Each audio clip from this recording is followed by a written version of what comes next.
They sold her like livestock because her womb was empty, but the rancher who bought her with a single coin was hiding something far more desperate than anyone knew. When Eliza Moreland stood trembling on that auction block, she thought her life was over. She was wrong.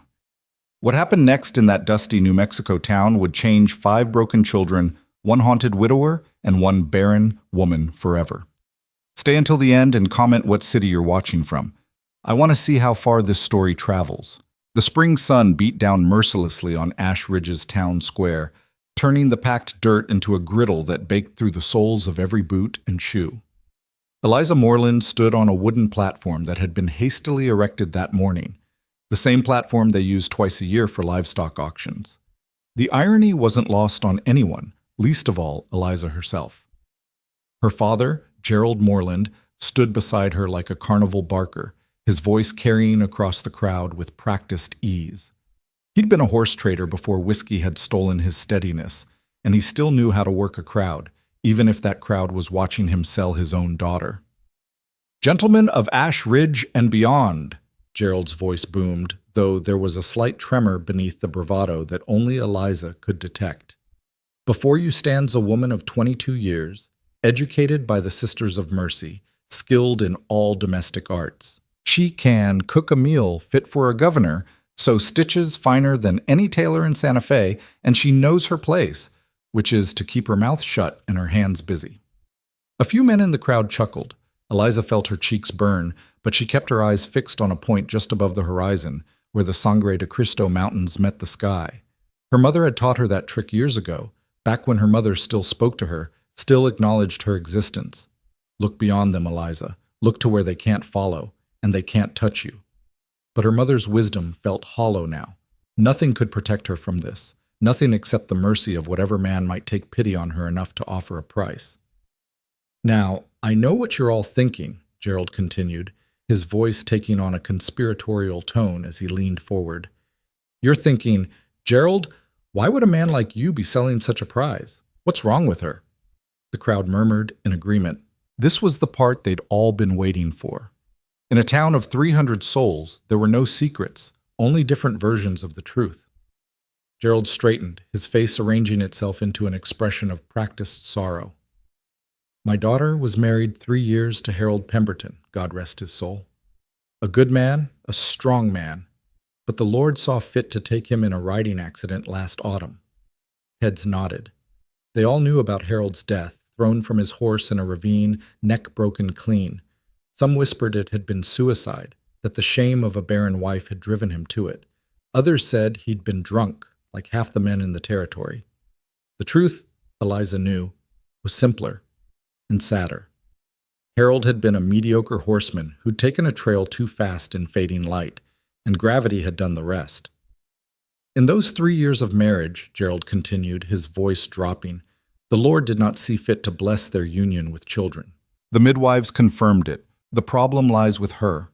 She's barren as the Salt Flats, gentlemen, can't bear children, never will." The murmur in the crowd changed tone. Some men shifted uncomfortably, suddenly finding their boots fascinating. Others leaned in with renewed interest, a different kind of interest that made Eliza's skin crawl.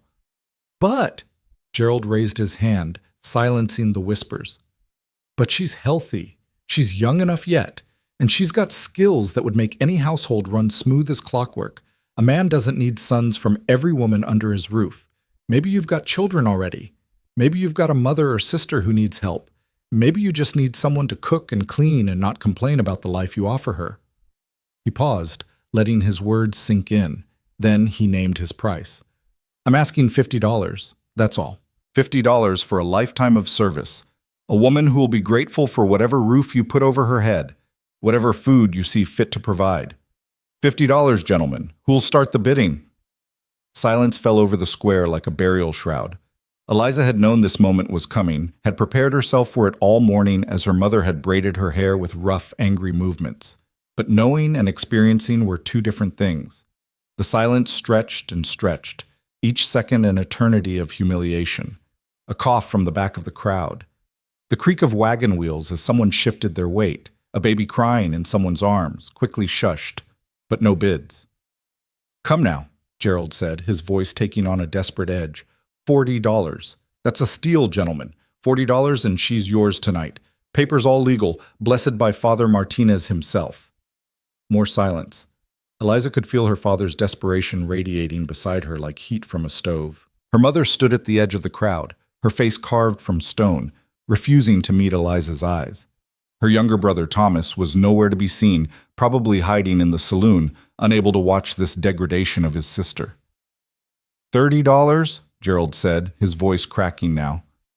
$30, gentlemen. That's less than a decent horse, less than a month's whiskey money. Surely one of you needs... Does she know how to handle children? The voice came from the back of the crowd, deep and rough as creek gravel. The assembled people parted slightly, creating a corridor through which a man walked forward with measured, unhurried steps. Eliza's eyes flicked to him despite herself. He was tall, easily over 6 feet, with shoulders that spoke of years of hard labor. His clothes were clean but worn, mended in several places with stitches that looked self-administered and practical rather than pretty. A wide-brimmed hat shadowed his face, but she could see a strong jaw darkened with several days of beard growth, and eyes that were a startling shade of blue-gray, like winter sky. Yes, Gerald seized on the question like a drowning man grabbing a rope. Yes, she's wonderful with children. She helped raise her younger brother, and she's got a gentle hand, patient as Job himself. The tall man stopped a few feet from the platform. Up close, Eliza could see the lines around his eyes, not from age, but from squinting into sun and wind. He couldn't have been more than 35, but he carried himself with the weariness of someone much older. How old are the children she's cared for? The man asked, his eyes fixed on Gerald, not Eliza. She felt oddly grateful for that. Oh, all ages, Gerald improvised wildly. Babes to near grown. She's got away with them, you understand. Natural instinct. I asked her, the man said quietly, and now his eyes did shift to Eliza. Not you. The square went utterly silent. No one spoke to Gerald Moreland that way, not in public, not when he was already humiliated by having to sell his daughter like livestock. But Gerald, surprisingly, shut his mouth. Well, miss? The tall man's voice was gentle, but there was steel underneath it. How old were the children you've cared for? Eliza's throat was dry. She hadn't expected to be asked a direct question, hadn't prepared for actual conversation. My brother Thomas, she managed, her voice rough from disuse. I helped raise him from when he was born until he was old enough for school. He's 16 now. The man nodded slowly. Just the one, then? Yes, sir, just the one. She paused, then added, but I helped at the church sometimes. Father Martinez would bring children from families that were struggling. I'd watch them during services, keep them quiet and fed. Ages? Young ones, mostly, walking to about 8 years old. The man was quiet for a long moment, studying her with those winter sky eyes. Eliza felt herself being assessed, measured, but not in the way the other men in the crowd had looked at her. He wasn't evaluating her hips or her face or her potential for warming a bed. He was looking at something else, something she couldn't quite define. She can't have children, Gerald interjected, clearly worried that this potential buyer was losing interest. I want to be clear about that, so there's no dispute later. The midwives confirmed it after 3 years of marriage produced nothing. If you're looking for a woman to give you sons, you'll need to look elsewhere. I have sons, the man said simply. 5 children total. Their mother died 16 months ago, influenza. A wave of understanding rippled through the crowd. Several women made sympathetic noises. Losing a wife to influenza was common enough, but 5 children without a mother. That was a tragedy that hit different. 5? Gerald's eyes lit up. Well then, sir, you're looking at exactly what you need. $30 and she's yours, ready to mother those children like they were her own flesh and blood. The man's jaw tightened slightly at that, but he didn't respond to Gerald. Instead, he kept his attention on Eliza. What's your name? Eliza, sir. Eliza Moreland. Was Pemberton, but... She trailed off. She'd reclaimed her maiden name after Harold's death, unable to bear the weight of the Pemberton family's judgment any longer. Eliza, he repeated, testing the name. Then, after another long moment of consideration, He reached into his coat pocket and pulled out a small leather pouch. From it, he extracted a single coin, a silver dollar, and placed it on the edge of the platform with a soft clink. The crowd gasped. Gerald's face went purple. "Now see here," Gerald sputtered. "I said $30. That's $1. One. That's an insult, sir, and I'll not have my daughter—" "This is all she's worth in this town," the man interrupted, his voice still quiet but carrying an edge now. "Because in this town, she's been judged and found wanting through no fault of her own. She's been called barren, useless, a burden. You're selling her because you're ashamed of her. Every person in this square knows it." Gerald's mouth worked soundlessly, his face shifting from purple to an alarming shade of red. The tall man continued, his eyes now moving to the crowd. "If any man here valued her for her skills, her character, her humanity, you'd have bid already. But you haven't. Because all you see is a woman who can't bear children, and in your eyes, that makes her worthless." He paused. "So I'm offering $1, which is $1 more than anyone else values her at. And when she leaves here with me, she won't be judged anymore. Not in my house, not by my children, not by me." The square was so quiet that Eliza could hear her own heartbeat thundering in her ears. She stared at this stranger, this tall rancher with winter eyes and a voice like distant thunder, and felt something crack open in her chest, something that had been frozen solid since the day the midwife had confirmed what Harold's mother had been whispering for years. That's robbery." Gerald finally found his voice. "Highway robbery. I'll have the sheriff's standing right over there," the man said, nodding toward a portly figure at the edge of the crowd. "And he can confirm that this is a legal transaction. You set the terms yourself. Any man with coin can take her tonight. I've got coin. I'm taking her. Unless," he added, turning back to face Gerald directly, "you'd like to call off the sale entirely and take your daughter home with the dignity she deserves?" It was a challenge, plainly spoken. "Keep your daughter and admit you were wrong to sell her, or take the dollar and live with the shame of it." Gerald Moreland had never been a man who chose dignity over profit, no matter how small. His hand shot out and snatched the silver dollar from the platform. "She's yours," he said hoarsely, "and good riddance. Papers will be drawn up by sundown." The tall man nodded once, then turned to Eliza. "I'm Bo Thatcher. I have a ranch about 8 miles northeast near the canyon rim. I need help with my children. They're hurting, and I can't reach them the way their mother could. I can offer you a room of your own, 3 meals a day, and $1 a week for personal necessities. In exchange, I need you to care for the house and the children. Just that. Nothing else." The way he emphasized those last 2 words made his meaning clear. Eliza felt tension she hadn't known she was carrying release from her shoulders. "I understand, Mr. Thatcher," she said softly. "Can you ride?" "Yes, sir. Not well, but I can stay on a horse." "Good enough. I've got a wagon. Collect whatever belongs to you. We're leaving now." "Now?" Eliza blinked.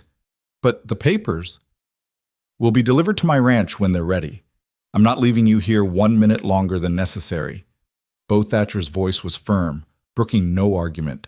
Eliza looked toward her mother, hoping for— what?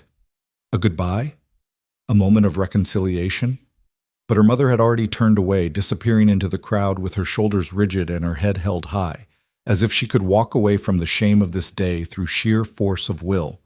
Her father had pocketed his dollar and was already heading toward the saloon, no doubt planning to drink away his humiliation. "I'll just—" Eliza's voice faltered. "My things are at my parents' house. It's just a few minutes." "I'll come with you," Bo said, "so there's no trouble." They walked through the parting crowd in silence, Eliza acutely aware of the eyes following them, the whispers starting up like wildfire in their wake, Mrs. Henderson clutching her rosary and murmuring prayers, Old Man Sawyer shaking his head in disgust, though whether at her father or at Bo's $1 bid, she couldn't tell. The Martin twins, barely 18, watching with wide eyes that would fuel gossip for weeks. The Moreland house sat at the end of a dusty street, small and shabby with peeling paint and a sagging porch. Eliza had grown up in this house, but it had never felt like home, more like a way station, a temporary place she was expected to leave as soon as some man claimed her. Well, someone had claimed her now. She pushed open the door, it was never locked, and went directly to the small room she'd occupied since returning from her brief marriage to Harold. Her possessions fit into a single carpet bag, 2 dresses, one for every day and one for church. Undergarments that she'd mended so many times they were more patched than original fabric. A brush with half its bristles missing, a small Bible her grandmother had given her, and a tin locket containing a tiny portrait of her mother from happier days. She paused over the locket, her thumb tracing the tarnished surface. Her mother had given it to her on her wedding day, pressing it into her palm with a kiss to her forehead, the last tender gesture between them before Harold's mother had started making pronouncements about Eliza's deficiency, and her own mother had withdrawn into cold silence rather than defend her daughter. Eliza fastened the locket around her neck, tucking it beneath her collar where it rested against her heart like a coal of mixed warmth and pain. When she emerged from her room, Beau was standing in the front hallway, his hat in his hands, looking at the faded photographs on the wall. He turned as she appeared, his eyes going to the small carpet bag. "That's everything?" "Yes, sir." Something flickered across his face, pity, maybe, or anger on her behalf, but he didn't comment on how little she owned. Instead, he simply nodded and held the door open for her. "After you, Miss Moreland." The wagon was parked in front of the general store, a sturdy buckboard with worn but well-maintained wheels. 2 horses stood patiently in their traces, their coats dull with dust from the road. Beau helped Eliza up onto the bench seat with a brief touch to her elbow, then climbed up beside her and took the reins. They left Ash Ridge behind without ceremony, the wagon wheels crunching over the packed dirt road as the sun began its descent toward the western horizon. Eliza didn't look back. There was nothing in that town she wanted to remember. For the first hour, they rode in silence. The landscape rolled past, scrub brush and scattered pinon pines, red rock formations jutting up from the earth like the bones of ancient giants. The air smelled of dust and sage, carried on a wind that never quite stopped blowing in this part of the territory. Eliza kept her hands folded in her lap, her carpet bag tucked securely at her feet. She wanted to ask questions about the children, about the ranch, about what exactly would be expected of her, but the silence felt too fragile to break. Beau Thatcher drove with the easy competence of someone who'd made this journey 1,000 times, his attention on the road ahead. Finally, as the sun touched the mountain peaks and painted the sky in shades of orange and deep purple, Beau spoke. "The children," he said, his voice rough from disuse, "they're not easy right now. The oldest, James, he's 12, thinks he's the man of the house since I'm gone so much managing the ranch. Then there's Matthew, he's 9, and he's angry at everything, at me for not saving their mother, at God for taking her, at the world for keep spinning when his stopped." Eliza listened, not interrupting. "Levi's 7, Beau continued, quietest child you'll ever meet. Hasn't said more than a dozen words since the funeral. The twins are 5, Nathaniel and Mira. Mira's the only girl." He paused, his jaw tightening. "She doesn't understand why her mama doesn't come when she calls. Keeps asking when she's coming home."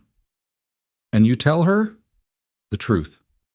That her mama's with God now, that she's not coming back. But truth doesn't mean understanding, not at 5 years old." Beau's hands tightened on the reins. "My wife," Catherine was her name, "she was the heart of everything. The house, the family, the whole ranch. When she died, it was like someone ripped the center out of our world and expected us all to just keep standing." "I'm sorry," Eliza said softly. "That's a terrible loss." "Yes." Beau was quiet for another long moment. Then, "I need to be clear about something, Miss Moreland.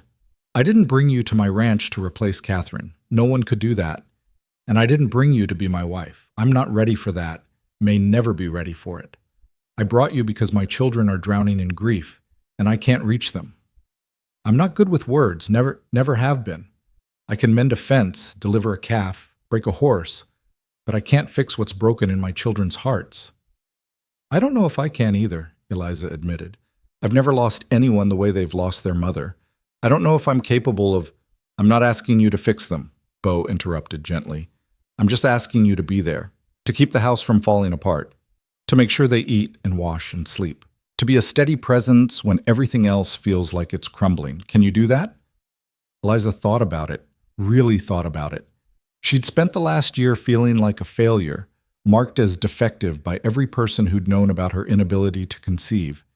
She'd been measured against a standard she could never meet and found wanting every single time. But this man, this stranger who'd bought her for $1 and promised she wouldn't be judged anymore, was asking her to do something she might actually be capable of. Not to give birth, not to provide heirs, just to show up, to be present, to care. "Yes," she said, surprised by the steadiness in her own voice. "Yes, I can do that." Bo nodded, something like relief crossing his weather-beaten features. "Good, that's good." They rode on as twilight deepened into true night. Stars began appearing overhead, more stars than Eliza had ever seen from town, painting the sky in swaths of silver light. The temperature dropped quickly, as it always did in the high desert, and Eliza wrapped her thin shawl more tightly around her shoulders. Without a word, Bo reached behind the seat and pulled out a heavy wool blanket, offering it to her. "Thank you," Eliza murmured, draping it across her lap. It smelled of horse and leather and wood smoke, the scent of someone else's life, someone else's home. She was entering a world that had already been built without her, trying to fit into a space carved out by a dead woman's absence. The thought should have terrified her. Instead, she felt a strange sense of calm settling over her shoulders like the blanket. Maybe it was because the expectations were clear and achievable. Maybe it was because Bo Thatcher had looked at her with winter sky eyes and seen something other than her barrenness. Maybe it was simply because anything, absolutely anything, was better than standing on that platform while her own father sold her to the highest bidder, or in this case, the only bidder. "There," Bo said, pointing ahead. "That's home." Eliza followed his gesture and saw lights flickering in the distance, lantern light, warm and yellow against the darkness. As they drew closer, she could make out the shape of buildings: a main house, a barn, several outbuildings clustered together like a small settlement carved out of the wilderness. The house itself was larger than she'd expected, a 2-story structure with a wide porch wrapping around the front. It looked solid, well built, though even in the darkness she could see signs of neglect: peeling paint, a shutter hanging loose, weeds growing up through the porch steps. A house without a woman's hand for 16 months would show such signs. Bo brought the wagon to a stop in front of the porch and set the brake. Before Eliza could move, the front door burst open and children spilled out, all 5 of them, illuminated by the lantern light behind them, staring at the wagon with expressions ranging from curiosity to outright hostility. "Pa!" The smallest one, Mira, Eliza guessed, ran down the steps despite the loose boards. "You were gone forever and ever." "Just since this morning, baby girl," Bo said, his voice softening in a way it hadn't during their entire journey. He climbed down from the wagon and swept the little girl up into his arms. "Were you good for James?" "She was a terror," said the tallest boy. James, clearly, with his father's build already showing in his shoulders and his mother's dark hair, his eyes fixed on Eliza with unmistakable suspicion. "Who's that?" "This is Miss Eliza Moreland," Bo said, setting Mira down and turning to help Eliza from the wagon. "She's going to be staying with us, helping with the house and looking after you children while I'm working." "We don't need looking after," James said flatly. "I've been managing just fine."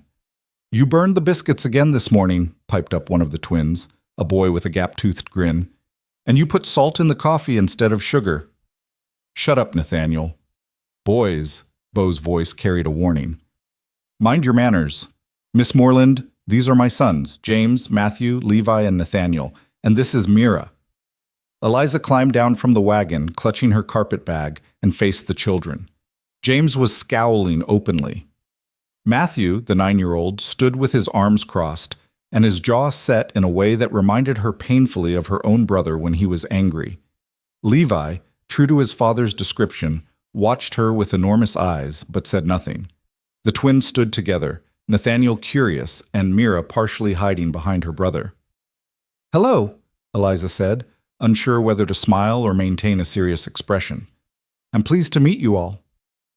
Silence. The children stared at her like she was a puzzle they didn't particularly want to solve. "Is she going to be our new ma?" Mira asked, her voice small. "No," Bo said firmly. "Your ma is your ma, always will be. Miss Eliza is here to help, that's all." "We don't need help," James repeated, but there was less conviction in his voice now. He looked tired, Eliza realized, bone-deep tired in the way that came from carrying too much weight for too long. Well, you've got it anyway, Bo said. Now, James, take Miss Moreland's bag and show her to the spare room. The rest of you bed. It's late. But bed. Now. The children dispersed, though not without plenty of foot-dragging and mutinous looks. James snatched Eliza's carpet bag with barely contained hostility and disappeared into the house. The others followed, casting looks back over their shoulders.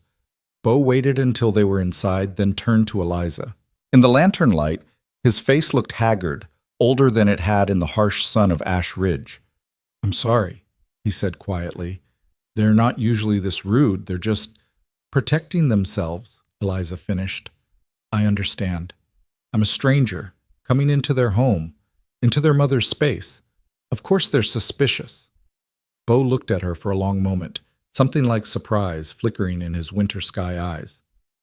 "You do understand."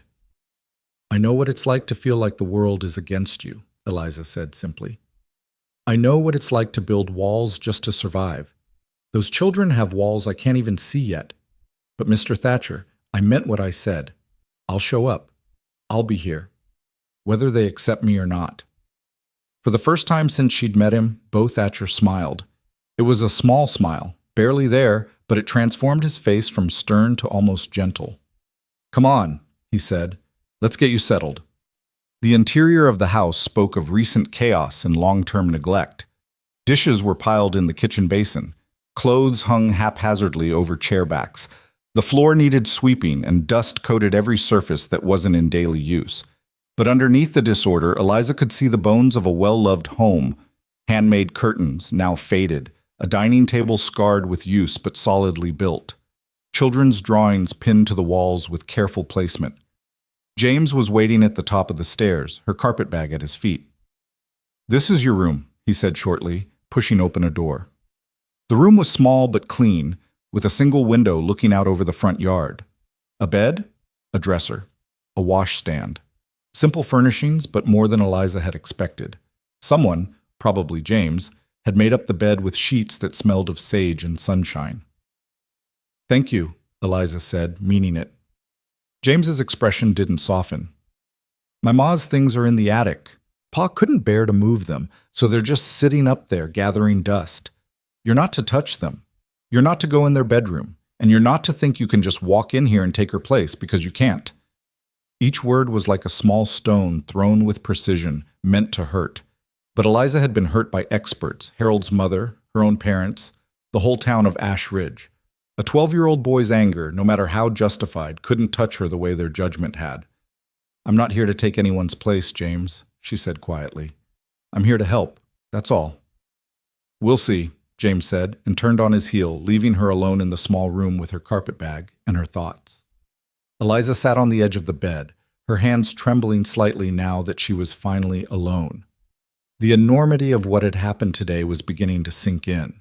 This morning, she'd woken in her childhood bedroom in Ash Ridge, knowing her father planned to sell her but not believing it would actually happen. Tonight, she was in a stranger's house, 8 miles from everything she'd ever known, responsible for 5 grieving children who wanted nothing to do with her. She pulled the locket from beneath her collar and opened it, looking at the tiny portrait of her mother. The woman in the picture was smiling, young, full of hope, nothing like the cold stranger who'd turned away from her in the square today. "I'm sorry, Mama," Eliza thought. "I'm sorry I couldn't be what you wanted. I'm sorry I'm broken." But even as she thought it, Bo Thatcher's words echoed in her memory. "She won't be judged anymore. Not in my house. Maybe broken was all right here. Maybe broken could still be useful." Eliza changed into her nightgown, washed her face in the basin, and crawled between the sage-scented sheets. Through the thin walls, she could hear the sounds of the house settling, floorboards creaking, a child coughing, the distant sound of Bo's boots on the stairs.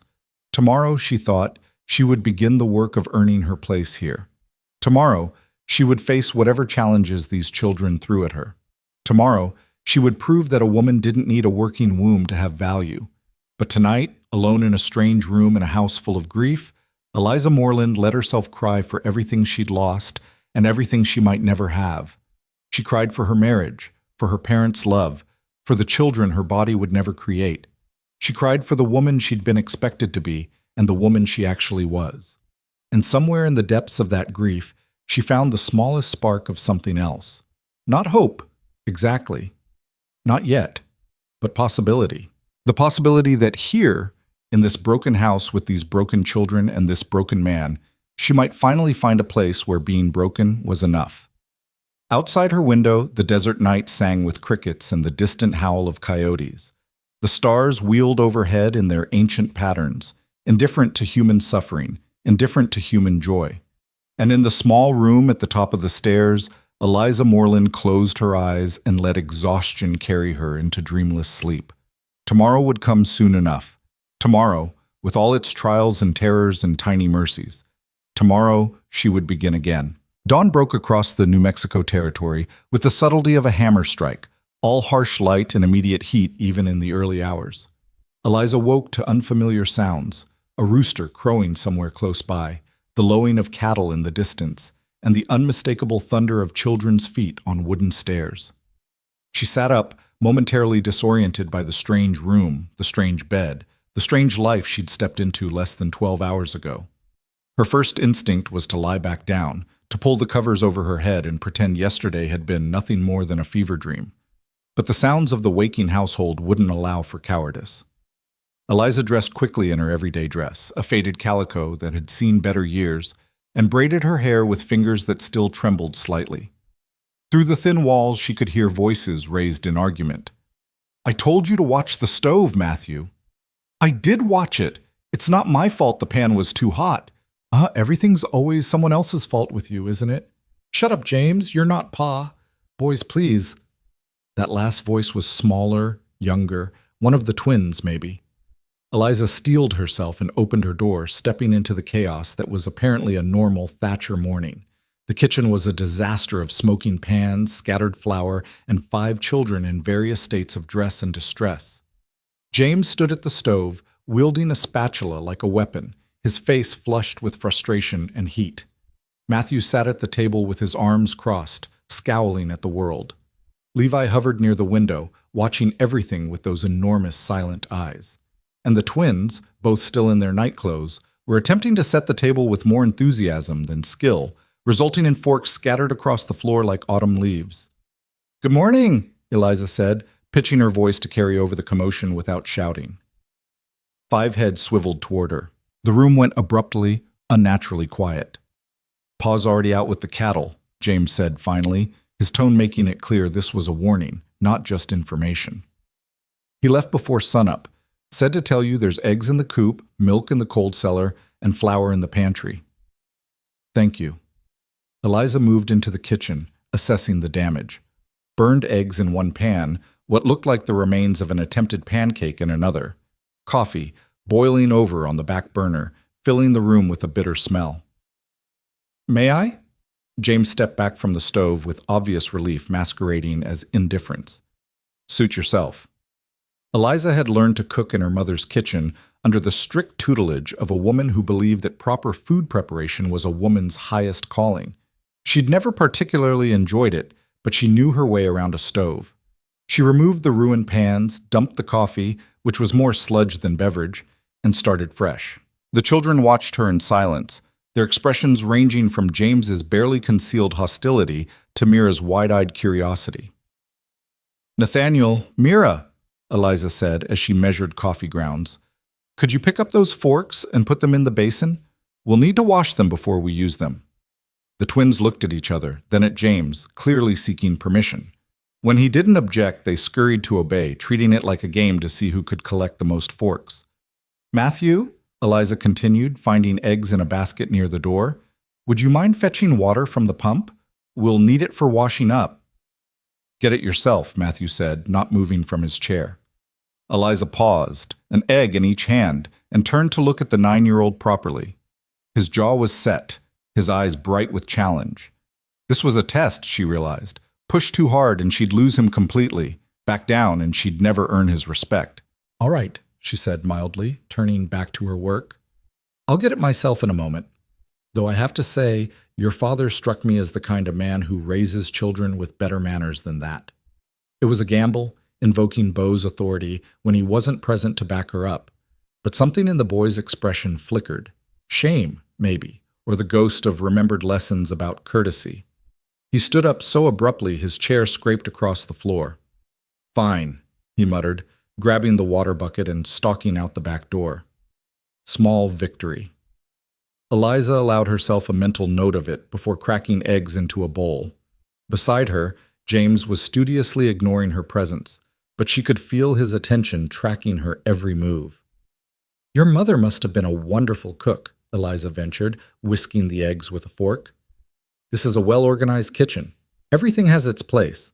"She was the best," Mira piped up, her voice carrying that peculiar combination of pride and pain that children use when talking about lost parents. "She made cinnamon rolls every Sunday, and her stew was better than anyone's in the whole territory." "Mira," James said sharply, "don't." "But it's true. And she sang while she cooked, and she let us help sometimes, and—" "I said don't!" James's voice cracked like a whip, and Mira's face crumpled. The little girl fled from the kitchen, her bare feet slapping against the wooden floor as she ran toward the stairs. The silence that followed was suffocating. James stood rigid, his hands clenched into fists, his face a mask of anger barely containing grief. Nathaniel had frozen mid-fork collection, looking between his oldest brother and the doorway where his sister had disappeared. Even Levi, silent Levi, had turned from the window to stare. "I'll go talk to her," Eliza said quietly. "You'll leave her alone," James shot back. "You don't know anything about her. You don't know anything about any of us." "You're right," Eliza agreed, setting down her whisk. "I don't know you. I don't know what your mother was like, or how much you miss her, or how angry you are that I'm here in her kitchen, using her pans, trying to fill a space that was never meant to be empty." She met James's eyes steadily. "But I know what it's like to hurt James, and I know that taking that hurt out on your little sister isn't going to make it better. So I'm going to go check on her, and you're going to let me because that's what your father asked me to do." For a moment, she thought James might physically block her path. His whole body vibrated with the need to assert control, to maintain the fragile order he'd built in the 16 months since his mother's death. But something in Eliza's calm refusal to be cowed must have reached him because he stepped aside. "Don't expect her to like you," he said, his voice low and harsh. "Don't expect any of us to like you." "I don't," Eliza said honestly. "I just expect you to let me try." She found Mira in the room she apparently shared with her brothers, a cramped space with 2 sets of bunk beds and clothes strewn across every surface. The little girl was curled on the bottom bunk, clutching a rag doll that had seen better days, her small shoulders shaking with sobs. Eliza stood in the doorway for a moment, remembering her own childhood tears, the way her mother had sometimes held her and sometimes told her to stop being dramatic. She wasn't sure which approach would work here, or if any approach would work at all. But she'd told James she would try, and so she would try. "Mira?" Eliza lowered herself to sit on the floor beside the bed, not touching, just present. "Your brother didn't mean to yell at you. He's just hurting." "He's always mean now," Mira hiccuped into her doll. "He used to be nice before Mama died. He used to play with us and tell stories and make us laugh. Now he just yells all the time." "Grief does strange things to people," Eliza said softly. "It makes them angry at the wrong things, at the wrong people. Your brother's not really angry at you, sweetheart. He's angry at the world for taking your mother away. But you're here, and the world isn't, so sometimes the anger lands on you instead." Mira turned her tear-stained face toward Eliza, considering this. "Are you grieving too? Is that why you're here?" The question, asked with such innocent directness, hit Eliza like a physical blow. "In a way," she admitted. "I lost something too. Not a person, but a life I thought I was supposed to have. And when I lost it, I felt very angry and very sad, just like you feel about your mama." "Did it make you mean?" "Sometimes. I think sometimes I was mean to myself, in my head, telling myself I wasn't good enough, that I'd failed." Eliza paused, choosing her words carefully. "But then your father gave me a chance to try something different, to help someone instead of just feeling sorry for myself. Do you think that was a good thing for him to do?" Mira nodded slowly, her fingers worrying at the doll's yarn hair. Mama always said helping people was the best medicine for sad hearts. Your mama sounds like she was very wise. She was the best mama in the whole world, Mira declared, fresh tears welling up. And I miss her so much my chest hurts, and nobody understands, not even Pa, because he's always working and he doesn't have time to talk about Mama anymore. Eliza's heart broke a little at that, at the image of this little girl carrying such a massive weight of grief with nowhere to put it down. She didn't have Bo's permission to make promises, didn't have the right to offer things that weren't hers to give, but she couldn't just sit here and do nothing. I can't be your mama, Mira, Eliza said gently. No one can be her except her, and she's gone. And that's the worst kind of unfair, but I can listen if you want to talk about her. I can hold your hand when the missing gets too big. I can make sure you eat breakfast and get tucked in at night and have clean clothes to wear. Would that be all right? Would that be a help? Mira studied her with those enormous blue eyes, her father's eyes, weighing Eliza's words with the gravity of a much older person. Finally, she nodded. I guess that would be all right. But I'm still going to miss Mama. Of course you are, Eliza said. You should miss her. Missing her means you loved her, and love doesn't stop just because someone's gone. Really? Really? Mira sat up, wiping her nose on her nightgown sleeve in a way that suggested she'd been missing maternal guidance for longer than 16 months. Are you going to make breakfast? James always burns it. I was in the middle of making eggs when I came up here, Eliza said, pushing herself to her feet with a slight groan. Would you like to help me finish? The little girl's face brightened immediately. Mama used to let me crack eggs. I'm very good at it. Well, mostly good at it. Sometimes the shells get in there, but Pa says that's just extra crunch. Eliza held out her hand, and after only a moment's hesitation, Mira took it. Her small fingers were warm and slightly sticky, her grip surprisingly strong. Together, they descended the stairs and returned to the kitchen, where the boys had apparently negotiated a temporary truce in their absence. Matthew had returned with the water, though he'd slopped a good amount of it across the floor in the process. James had managed to scrape the burned remnants from the pans and was making a half-hearted attempt at setting the table properly. Levi remained at his post by the window, and Nathaniel was trying to fold napkins into elaborate shapes with more ambition than skill. Mira's going to help me finish breakfast, Eliza announced, guiding the little girl to a stool beside the stove. The rest of you, go get dressed properly. Breakfast will be ready in 15 minutes. You can't tell us what to do, Matthew said, but there was less conviction in it now, more rote recitation of an expected response. You're right. I can't force you to do anything, Eliza agreed pleasantly, pouring the whisked eggs into a heated pan slicked with butter.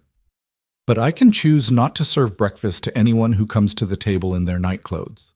House rules apply to everyone equally, or they don't apply at all. James's mouth twitched, not quite a smile, but something that might become one eventually. Come on, he told his brothers. You heard her, and you know Pa would say the same thing. The boys trooped out, leaving Eliza alone with Mira and the steadily cooking eggs. The little girl proved to be surprisingly capable in the kitchen, directing Eliza to the right cupboards for plates and the right drawer for utensils, chattering all the while about how her mother used to organize things, and why everything was where it was. And this spoon, Mira said, holding up a wooden spoon worn smooth with use. This was Mama's favorite for stirring stew. She said it was lucky because Grandma gave it to her when she married Pa, and it had never broken or burned no matter how many pots of stew she made. Eliza took the spoon carefully, feeling the weight of it, the history embedded in its smooth wood. Then we should use it for something special, she said. What if we make stew for dinner tonight? Would you help me? Mira's whole face lit up. Really? You'll let me help with Mama's stew? If you teach me how she made it. I've never made stew in this kitchen before. I'll need a good teacher. The little girl practically vibrated with excitement. I know where she kept her recipe box. I'll show you after breakfast. By the time the boys returned, all dressed now, though Matthew's shirt was inside out, and Nathaniel had managed to button his vest wrong, Eliza had produced a passable breakfast of scrambled eggs, toasted bread, and fresh coffee that actually tasted like coffee instead of mud. It wasn't fancy, and it certainly wasn't the feast these children were probably used to from their mother, but it was hot, and plentiful, and no one complained. Well, no one complained out loud. The look Matthew shot at his eggs suggested he was mentally cataloging every way they failed to meet his standards. But he ate them anyway, which Eliza counted as another small victory. Bo returned as they were finishing up, his hat dusty and his boots caked with mud from the fields. He paused in the doorway, taking in the scene. Children fed and dressed, kitchen more or less clean, Eliza at the stove washing the last of the pans. "Miss Moreland," he said, surprise evident in his voice. "You're up early." "The rooster was very insistent about that," Eliza replied, drying her hands on a towel that had definitely seen better days. "The children have eaten. There's coffee if you'd like some, and I can make you a plate." "No need. I ate before dawn." Bo removed his hat, running a hand through hair that was showing the first threads of silver at the temples.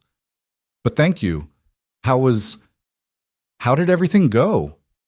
His eyes flicked to his children as he asked, the real question underneath the polite words, "Did they make it impossible? Did they break you already?" "We managed just fine," Eliza said. "Mira was very helpful in showing me where things were kept. And we're planning to make stew for dinner tonight, if that's agreeable to you."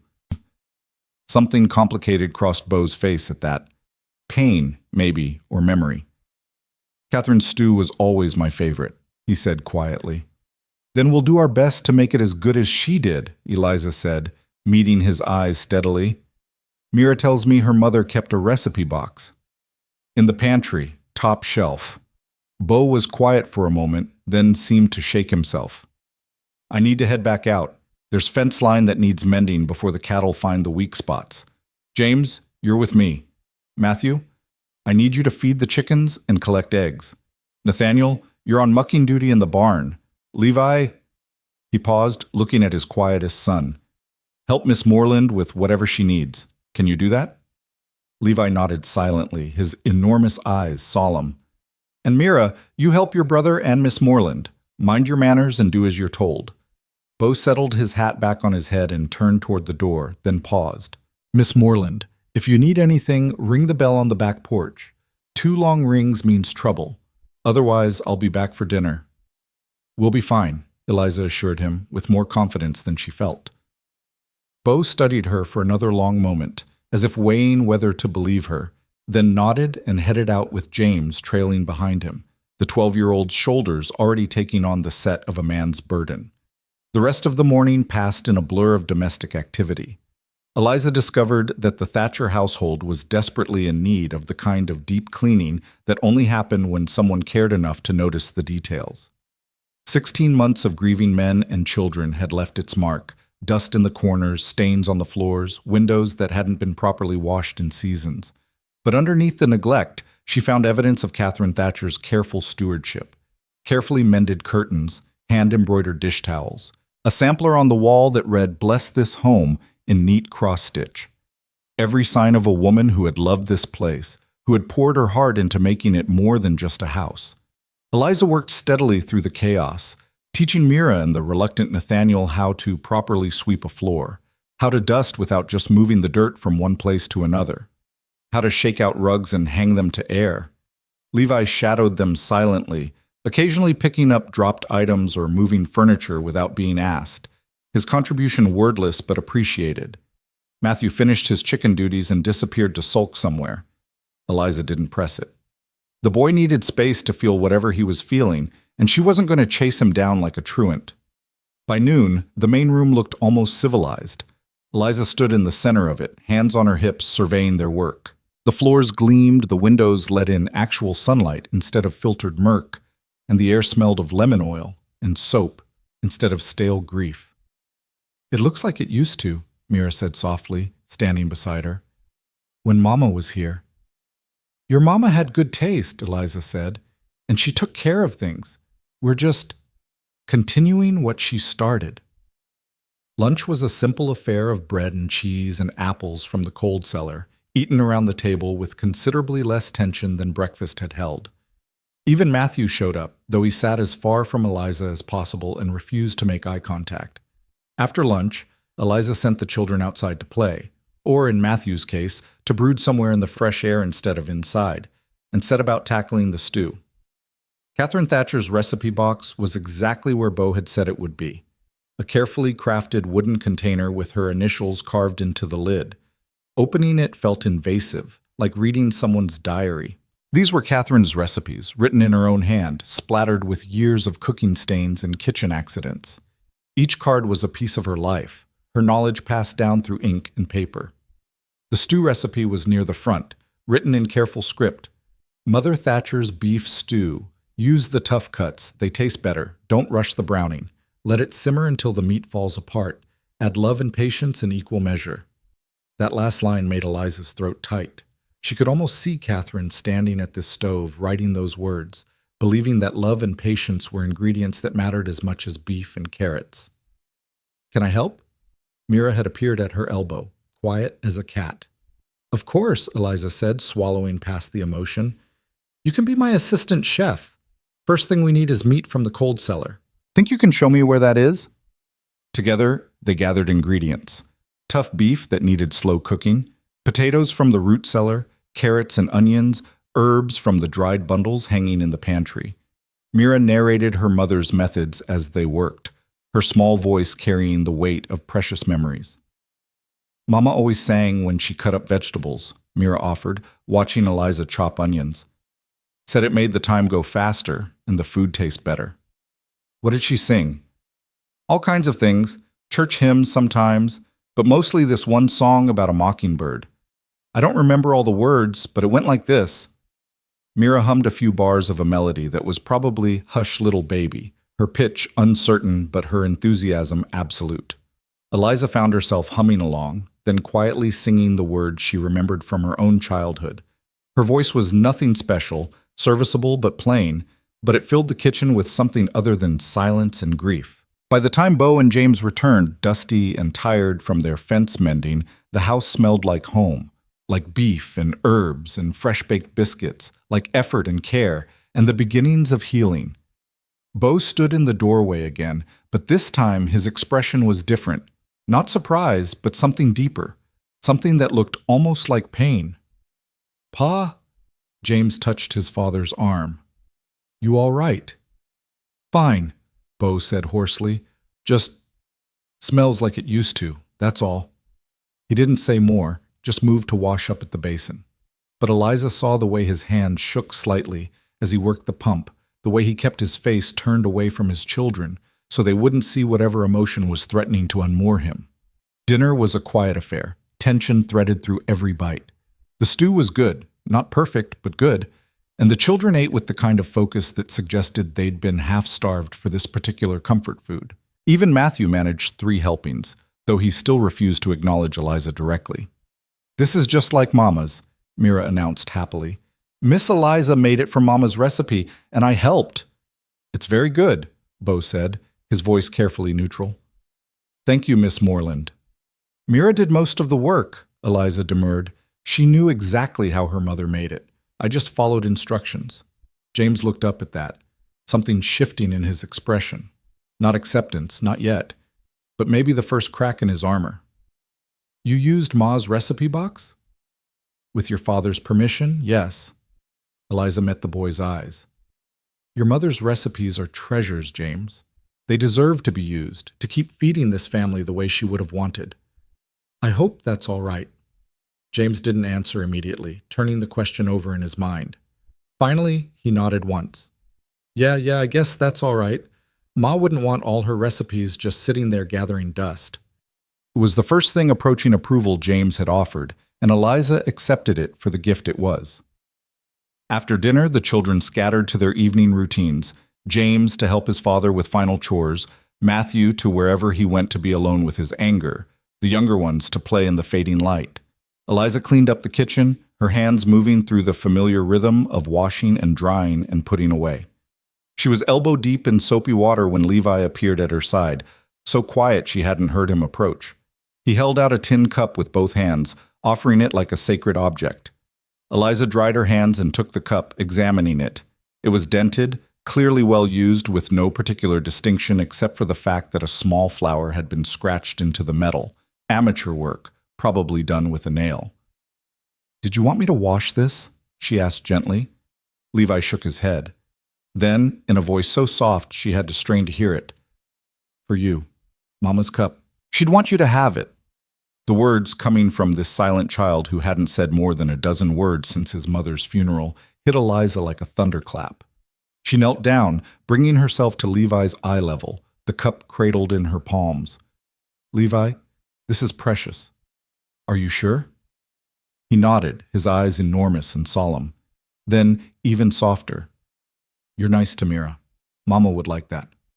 Before Eliza could respond, before she could even process what this gesture meant, Levi had turned and fled, disappearing into the gathering dusk with the speed of a startled deer. Eliza stayed kneeling there for a long moment, this battered tin cup in her hands, tears she hadn't planned on crying sliding down her cheeks. She'd spent the last year being told she was worthless, being measured against an impossible standard and found wanting at every turn. And now this quiet little boy, who barely spoke to anyone, had given her his mother's cup and called her nice. It was such a small thing, such an impossibly small thing, but it felt like being handed a piece of the sun. "Miss Moreland?" Beau's voice from the doorway made her start. She stood quickly, swiping at her wet cheeks with the back of her hand, trying to compose herself. "I'm sorry," she said. "I was just... Levi gave me this cup and I..." "Catherine's cup," Beau said quietly, stepping fully into the kitchen. She drank her morning coffee from it every day, claimed it kept the coffee hotter than any other cup in the house, though I think it was just because it was her favorite. "He said she'd want me to have it, because I was nice to Mira." Eliza's voice cracked despite her best efforts. "I don't think anyone's called me nice in a very long time, Mr. Thatcher." Beau moved closer, his boots soft on the clean floor, and gently took the cup from her trembling hands. He turned it over, finding the scratched flower, his thumb tracing it with obvious familiarity. "I did that," he admitted. "Scratched that flower on there for her first Mother's Day after James was born. Wanted to give her something special, but we didn't have much money. So I took a nail and spent an evening scratching this sorry excuse for a daisy into the tin. She cried when I gave it to her, told me it was the most beautiful thing she'd ever seen." He handed the cup back to Eliza, his winter sky eyes holding hers. "Levi hasn't spoken more than a handful of words since the funeral. The doctor said it's grief, that he'll talk again when he's ready. But he talked to you today. Gave you something precious. That means something, Miss Moreland. That means you're doing exactly what I hoped you'd do." "I'm just trying to help," Eliza whispered. "I don't know if I'm doing it right. I burned the first pot of coffee this morning, and I'm pretty sure Matthew hates me, and James barely tolerates my existence, and I keep feeling like I'm walking through someone else's life, someone else's home." "You are," Beau interrupted gently. "You're walking through Catherine's life, trying to keep it going when she can't. That's an impossible task, Miss Moreland. No one expects you to be her, but maybe you can be yourself here. Maybe that's enough." Eliza looked down at the cup in her hands, at the scratched flower that represented a young father's love for his wife, now entrusted to a stranger's care. "I hope so," she said. "I hope I'm enough for them. For all of you." Beau didn't respond to that, just stood there in the fading light of the kitchen, close enough that Eliza could smell the day's work on him, dust and sweat and honest labor. For a long moment, they simply existed in the same space, two broken people trying to hold together a household fractured by loss. Then Beau stepped back, clearing his throat. "I should check on the boys, make sure they're settled for the night. Thank you for dinner, Miss Moreland, and for everything else today." "Eliza," she said impulsively. "You can call me Eliza. Miss Moreland makes me feel like a school teacher." The corner of Beau's mouth lifted, not quite a smile, but close. "Eliza, then. Good night." "Good night, Mr. Thatcher." "Beau," he countered. "Fair's fair." "Good night, Beau." After he left, Eliza finished cleaning up, then climbed the stairs to her small room. She placed Catherine's cup on the dresser, positioned so it would be the first thing she saw in the morning. A reminder that she had a place here, however tentative. A reminder that even silent children could offer grace when you least expected it. She changed into her nightgown and sat on the edge of the bed, pulling out her mother's locket again. But tonight, instead of feeling only pain when she looked at the tiny portrait, she felt something else threading through the grief. Purpose, maybe. Or belonging. Or just the simple relief of having made it through one full day without completely falling apart. Outside her window, the desert night sang its ancient song, and in the house below, 5 children and 1 grieving father settled into sleep. Their home a little cleaner, their bellies a little fuller, their grief a little less suffocating than it had been the day before. It wasn't much, but it was something. And sometimes, Eliza was learning, something was enough. The days that followed settled into an uneasy rhythm, like a song played in an unfamiliar key. Eliza rose with the rooster each morning, her body slowly adjusting to the demands of ranch life. The early hours, the endless work, the New Mexico heat that turned the kitchen into an oven by midday. She cooked and cleaned and mended, her hands finding their way through Catherine Thatcher's routines, trying to honor what had been while carving out space for what could be. The children remained a complicated puzzle. Mira had attached herself to Eliza with the intensity of a 5-year-old who'd been starving for maternal attention, following her from room to room, chattering endlessly about her mother and her dreams and the elaborate stories she invented for her ragdoll. Nathaniel was easier, his sunny disposition making him quick to accept anyone who showed him kindness and didn't yell. He'd taken to helping Eliza with small tasks, his gap-toothed grin appearing whenever she praised his efforts. Levi remained silent, but he was present in ways that mattered, appearing at her elbow when she needed something moved, leaving small gifts like wildflowers or interesting rocks on her windowsill, his enormous eyes tracking her movements with an intensity that was both unnerving and oddly comforting. James had progressed from outright hostility to wary tolerance, though he still watched her like a hawk, ready to pounce if she made one wrong move. And Matthew remained stubbornly, determinedly angry, his 9-year-old rage a wall she couldn't seem to breach, no matter how gentle her approach. 3 weeks into her tenure at the Thatcher Ranch, everything changed. It started innocently enough. Mira woke up fussy, complaining that her throat hurt and her head felt funny. Eliza felt the little girl's forehead, warm but not alarming, probably just a summer cold, nothing that rest in fluids wouldn't cure. "You're staying in bed today, sweetheart," Eliza said, tucking the covers around Mira's small body.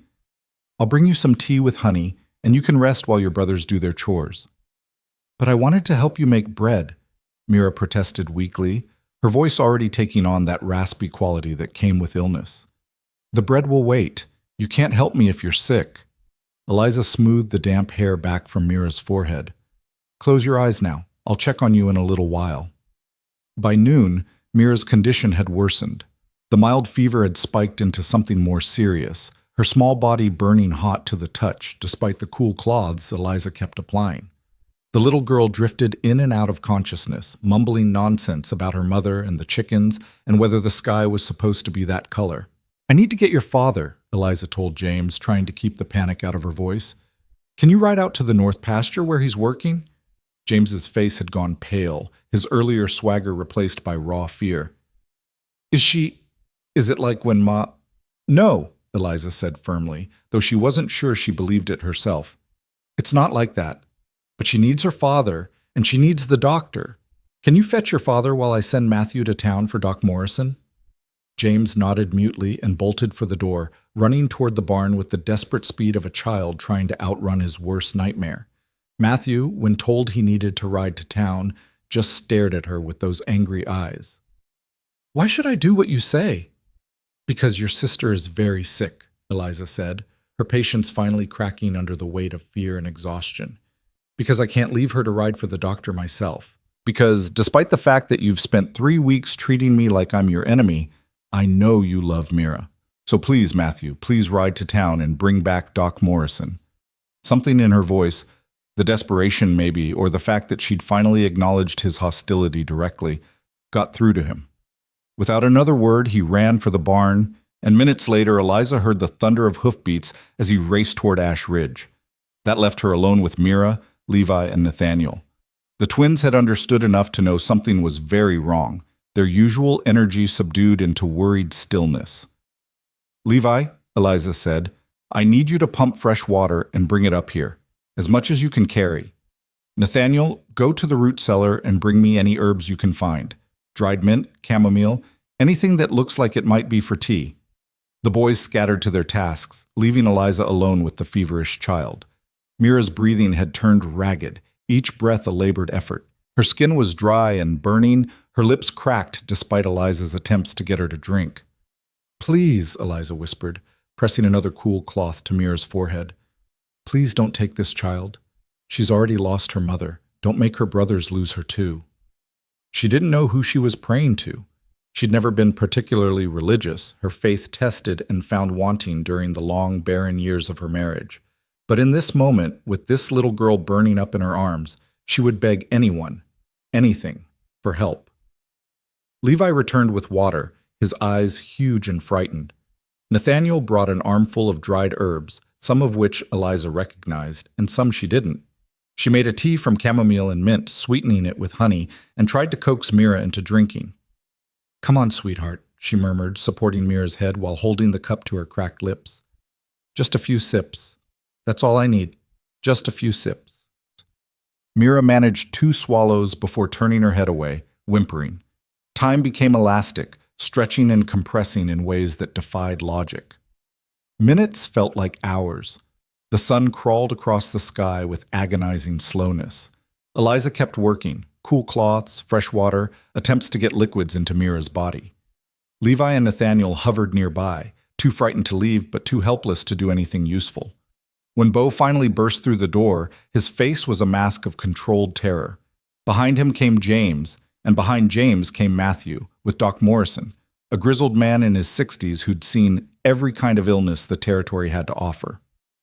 "Out," Doc Morrison said, shooing everyone but Eliza from the room. "All of you out. Let me examine the child." The next 20 minutes were excruciating. Doc Morrison poked and prodded, listened to Mira's labored breathing, checked her pupils and her pulse, and a dozen other things Eliza didn't understand. His face remained professionally neutral, giving nothing away. Finally, he straightened and turned to Eliza. "How long has she been like this?" "Since this morning. She woke up with a sore throat and a mild fever. By noon, it had gotten much worse." "Have you been keeping her cool, giving her fluids?" "As much as I could get her to take. She's barely conscious most of the time." Doc Morrison nodded slowly, then pulled a small vial from his bag. "This is willow bark extract. Dissolve 2 drops in water and get her to drink it. It'll help bring the fever down. Keep doing what you've been doing. Cool cloths, fluids, rest. And don't let anyone else in this room unless they've already had scarlet fever." "Scarlet fever?" Eliza's blood ran cold. "Are you sure?" "Pretty sure. The rash will confirm it in the next day or so, but all the signs are there." He fixed her with a stern look. "This is serious, miss. This fever could kill her if it gets any higher. You need to stay with her, keep her cool, get fluids in her any way you can. Can you do that?" "Yes," Eliza said, her voice steadier than she felt. "I can do that." "Good. I'll be back tomorrow to check on her. In the meantime, keep everyone else away. Scarlet fever spreads like wildfire, and the last thing this family needs is all 5 children sick at once." He left the vial on the bedside table and headed downstairs to give Bo the same grim news. Eliza could hear the murmur of voices, the sharp intake of breath when Bo learned what his daughter was facing, the doctor's measured reassurances that meant nothing in the face of actual fear. When Bo appeared in the doorway, his face was gray. "Doc says you're to stay with her, that you're doing everything right." "I'll take care of her," Eliza promised. "I won't leave her side." "The boys will be fine. They can manage for a few days. James knows how to cook basic meals, and Levi and Nathaniel can handle the chickens and the smaller chores. You focus on the ranch, and I'll focus on Mira." Bo looked at his daughter, so small and fragile in the bed, and something broke in his expression. "I can't lose her too," he said hoarsely. "I can't. It'll kill me." "You won't lose her," Eliza said with more confidence than she possessed. "I won't let you lose her." He left then, because there was nothing else he could do, and Eliza settled in for the longest night of her life. She pulled a chair close to the bed and kept vigil, changing the cool cloths every few minutes, dripping water and willow bark extract onto Mira's cracked lips, monitoring every breath and whimper. Levi brought her food she didn't eat. Nathaniel brought fresh water without being asked. James appeared in the doorway every hour, his face haggard with worry, needing to see that his sister was still breathing. Even Matthew came, standing in the hallway outside the room, not entering but not leaving either. When Eliza caught his eye, she saw past the anger for the first time. Saw the terrified little boy underneath, the child who'd already lost one person he loved and couldn't bear to lose another. "She's going to be all right," Eliza told him softly. "I promise you, Matthew. I'm going to make sure she's all right." "You can't promise that," Matthew said, his voice cracking. "Nobody can promise that. Ma died even though everyone said she'd get better. You can't promise anything." "You're right," Eliza admitted. "I can't know for certain what's going to happen, but I can promise that I'll do everything in my power to help her. I won't sleep, I won't rest, I won't stop fighting for her. That much I can promise." Matthew stared at her for a long moment, then nodded once and disappeared back down the hallway, his footsteps heavy with the weight of remembered grief. The night deepened. Mira's fever raged. Eliza worked through exhaustion, through the ache in her back from bending over the bed, through the scratchy dryness of her own eyes. She sang every lullaby she could remember from her childhood, her voice rough but persistent. She told stories about brave little girls who fought dragons and won. She prayed in whispered fragments, bargaining with a god she wasn't sure was listening. Somewhere around 3 a.m, Mira's fever spiked higher. The little girl began thrashing, her small body convulsing with the heat, her skin so hot it hurt to touch. Eliza's calm cracked. "No, no, no," she whispered frantically, stripping away the blankets, pressing cool cloths everywhere she could reach. "Come on, sweetheart, come back to me. Come back." She worked with desperate efficiency, changing the water to make it colder, adding more willow bark extract, physically holding Mira still so she wouldn't hurt herself in her delirium.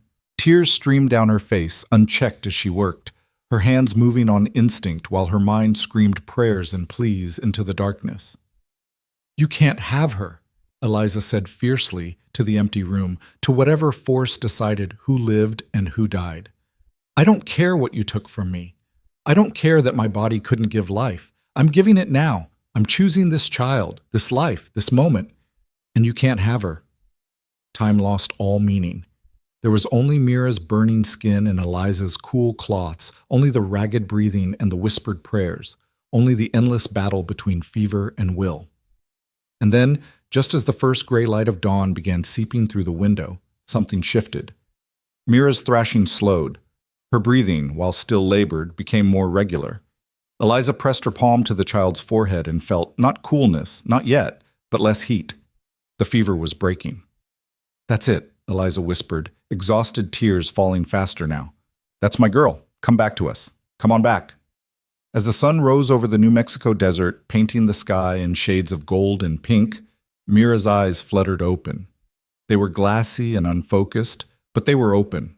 Her cracked lips moved, forming words that came out as barely audible whispers. "Thirsty." It was the most beautiful word Eliza had ever heard.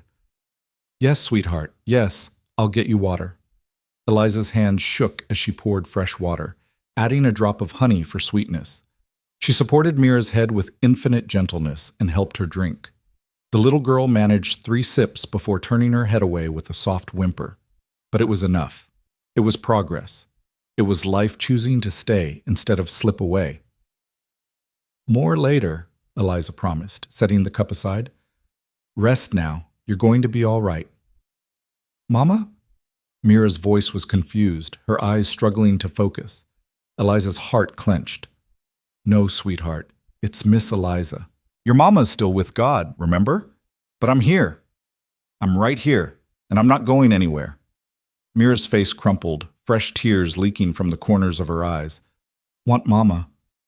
I know you do." Eliza smoothed the damp hair back from Mira's forehead, her own tears falling freely now. "But your mama can't come back, baby, so you've got me instead. I know I'm not her. I know I'm not what you want.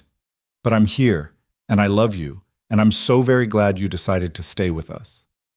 She hadn't meant to say it, that she loved this child.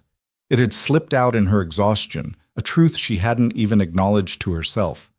But once spoken, she couldn't take it back, didn't want to take it back. Mira's eyes drifted closed again, but her small hand found Eliza's and held on with surprising strength. "Stay?"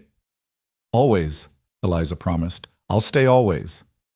She must have dozed then, exhaustion finally claiming her. Because the next thing she knew, someone was touching her shoulder gently, and she jerked awake with a gasp, her hand instinctively going to Mira to check that the child was still breathing. Bo stood beside her, his face showing every hour of a sleepless night.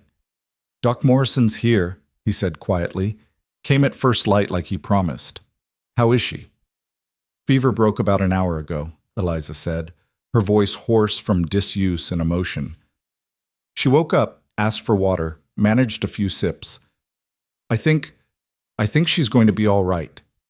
Something that might have been a sob caught in Bo's throat, but he swallowed it back. "You stayed all night. I told you I would. James said you barely ate, that you've been up here for almost 24 hours straight. Your daughter needed me," Eliza said simply. That mattered more than sleep or food. Doc Morrison appeared in the doorway then, his medical bag in hand. He examined Mira with efficient movements, his grizzled face betraying nothing until he'd completed his assessment. Finally, he straightened and turned to them with the first hint of a smile Eliza had seen on his craggy features. "She'll live," he pronounced.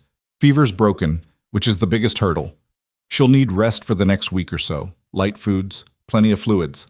Keep her in bed even after she starts feeling better. Scarlet fever is tricky, and you don't want to relapse. But barring complications, she'll make a full recovery." Bo's knees seemed to buckle slightly, and he reached out to steady himself against the doorframe. "Thank God," he whispered. "Thank God."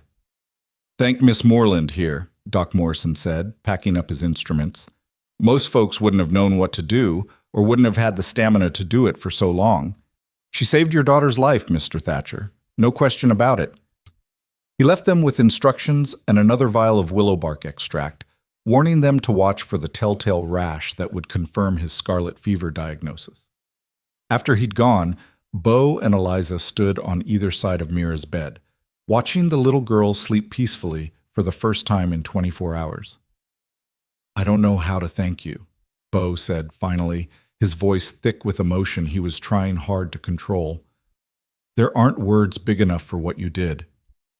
"I didn't do anything special," Eliza protested. I stayed, that's all."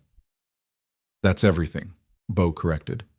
He turned to look at her fully, and Eliza became suddenly aware of how she must look, hair falling out of its braid, dress rumpled and stained with sweat and water, dark circles under her eyes from exhaustion. "You could have left this to the boys and me. You could have kept your distance, protected yourself from getting sick too. But you didn't. You stayed with her all night, fought for her like she was your own." "She is mine," Eliza said, the truth of it settling into her bones as she spoke. "Maybe not by blood, but by choice. I chose her, Bo. I chose all of them. And when you choose someone, you fight for them. You don't leave them to face the darkness alone." Bo's winter sky eyes held hers for a long moment, something shifting in them that Eliza couldn't quite name. "You should rest," he said finally. "I'll sit with her for a while. You've earned sleep in a real bed."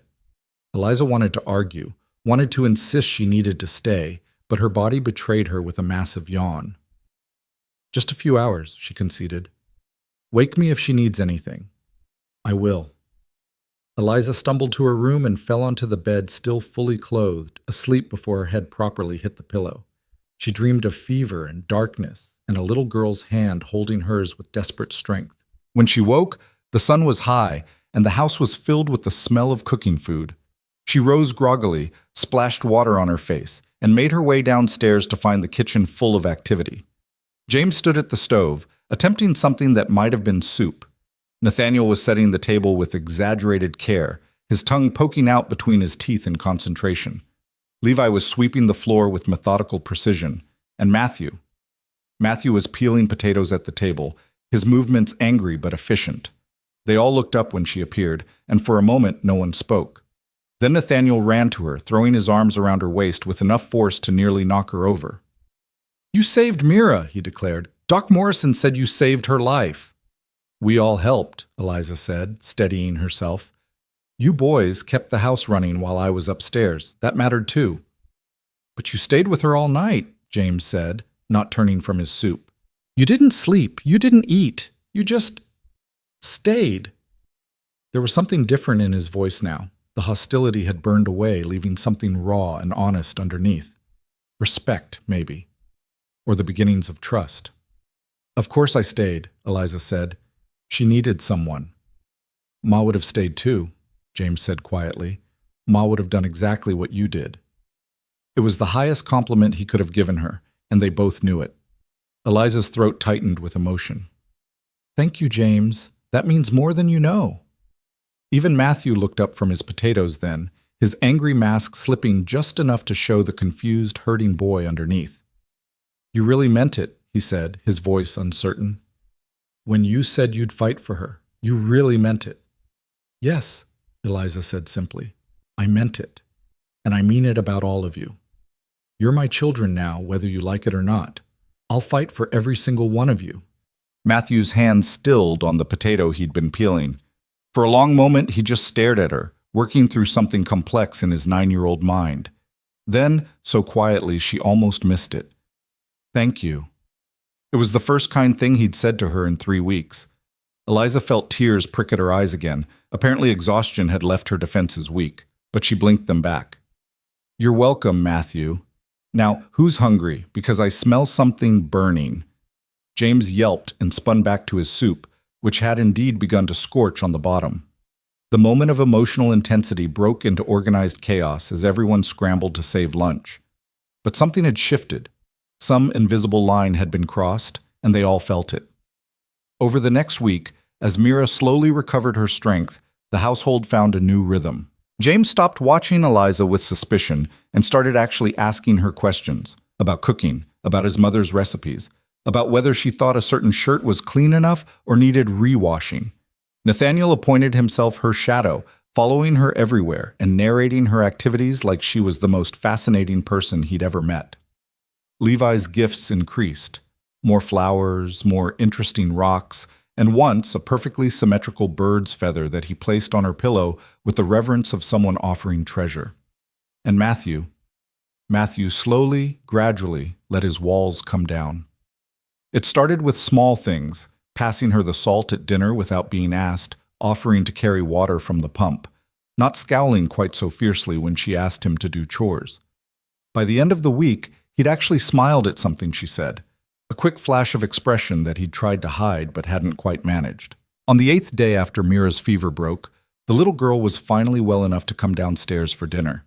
She was thinner, paler, and still weak enough that Beau had to carry her, but her eyes were bright and her smile was genuine. They gathered around the table, all 7 of them, for the first meal they'd shared since Mira had gotten sick. Eliza had made chicken and dumplings from Catherine's recipe box, and fresh bread that had actually risen properly this time, and apple pie from the last of the cold cellar stores. As they ate, conversation flowed naturally.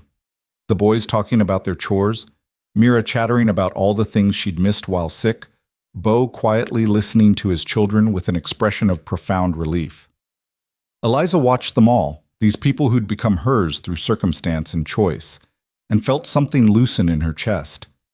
This was what family felt like, she realized. Not blood, not biology.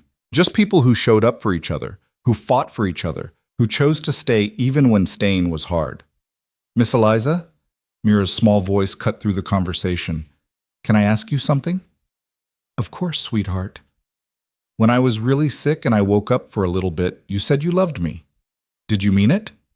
The table went quiet. All eyes turned to Eliza, waiting for her answer. She could feel Beau's gaze particularly, though she didn't dare look at him. Yes, Eliza said, her voice steady despite the emotion threatening to swamp her. I meant it. I love you, Mira.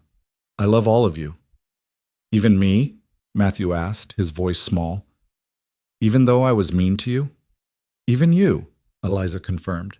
Especially you, Matthew, because I understand why you were angry, and I'm not going anywhere, no matter how much you push. Nathaniel beamed at her. I love you too, Miss Eliza. Levi, silent as always, simply reached across the table and squeezed her hand once before returning to his dinner, but the message was clear. James cleared his throat, his face flushing slightly. We wanted to tell you something, all of us. We talked about it while you were taking care of Mira. Oh? Eliza's heart started beating faster. Yeah. James glanced at his siblings, gathering courage. We know you're not our ma. You're not trying to be our ma. and we appreciate that. But you're here, and you care, and you fight for us. So we thought, we wanted to know if, can we call you Mama? Mira blurted out, unable to wait for James to finish his carefully prepared speech. Not instead of our first Mama, but like a second Mama? The Mama who's here now? Eliza couldn't speak, couldn't breathe. The question hung in the air like something holy, like an offering she didn't deserve but desperately wanted to accept. You don't have to, James added quickly, misreading her silence. We know it's a big thing to ask. We just thought, yes, Eliza managed, her voice breaking. Yes, you can call me Mama. I'd be honored. The smile that broke across Mira's face was brighter than the New Mexico sun. Really? Really? Then can you tuck me in tonight, like a real mama would? Of course, baby girl. Of course I will. Dinner continued with lighter hearts and fuller laughter. After the meal, after the dishes were washed and put away, after the children had scattered to their evening activities, Eliza found herself alone on the back porch, watching the sun set over the distant mountains. Bo joined her there, 2 tin cups in his hands. He offered one to her, Catherine's cup, with its scratched flower, filled with coffee that was actually drinkable this time. Thank you, Eliza said, accepting it gratefully. They stood in comfortable silence for a while, sipping their coffee, watching the sky turn from blue to gold to deep purple. Finally, Bo spoke. They mean it, about calling you Mama. It's not just gratitude talking, or relief that Mira's alive. They've chosen you. All of them, even Matthew. I know, Eliza said softly. I can feel it. And Bo, I need you to know that I take that seriously. I'm not going to leave. I'm not going to let them down. Whatever happens, however long you need me here, I'll stay. Even though this isn't the life you probably imagined for yourself, Bo asked, even though you're caring for another woman's children in another woman's house?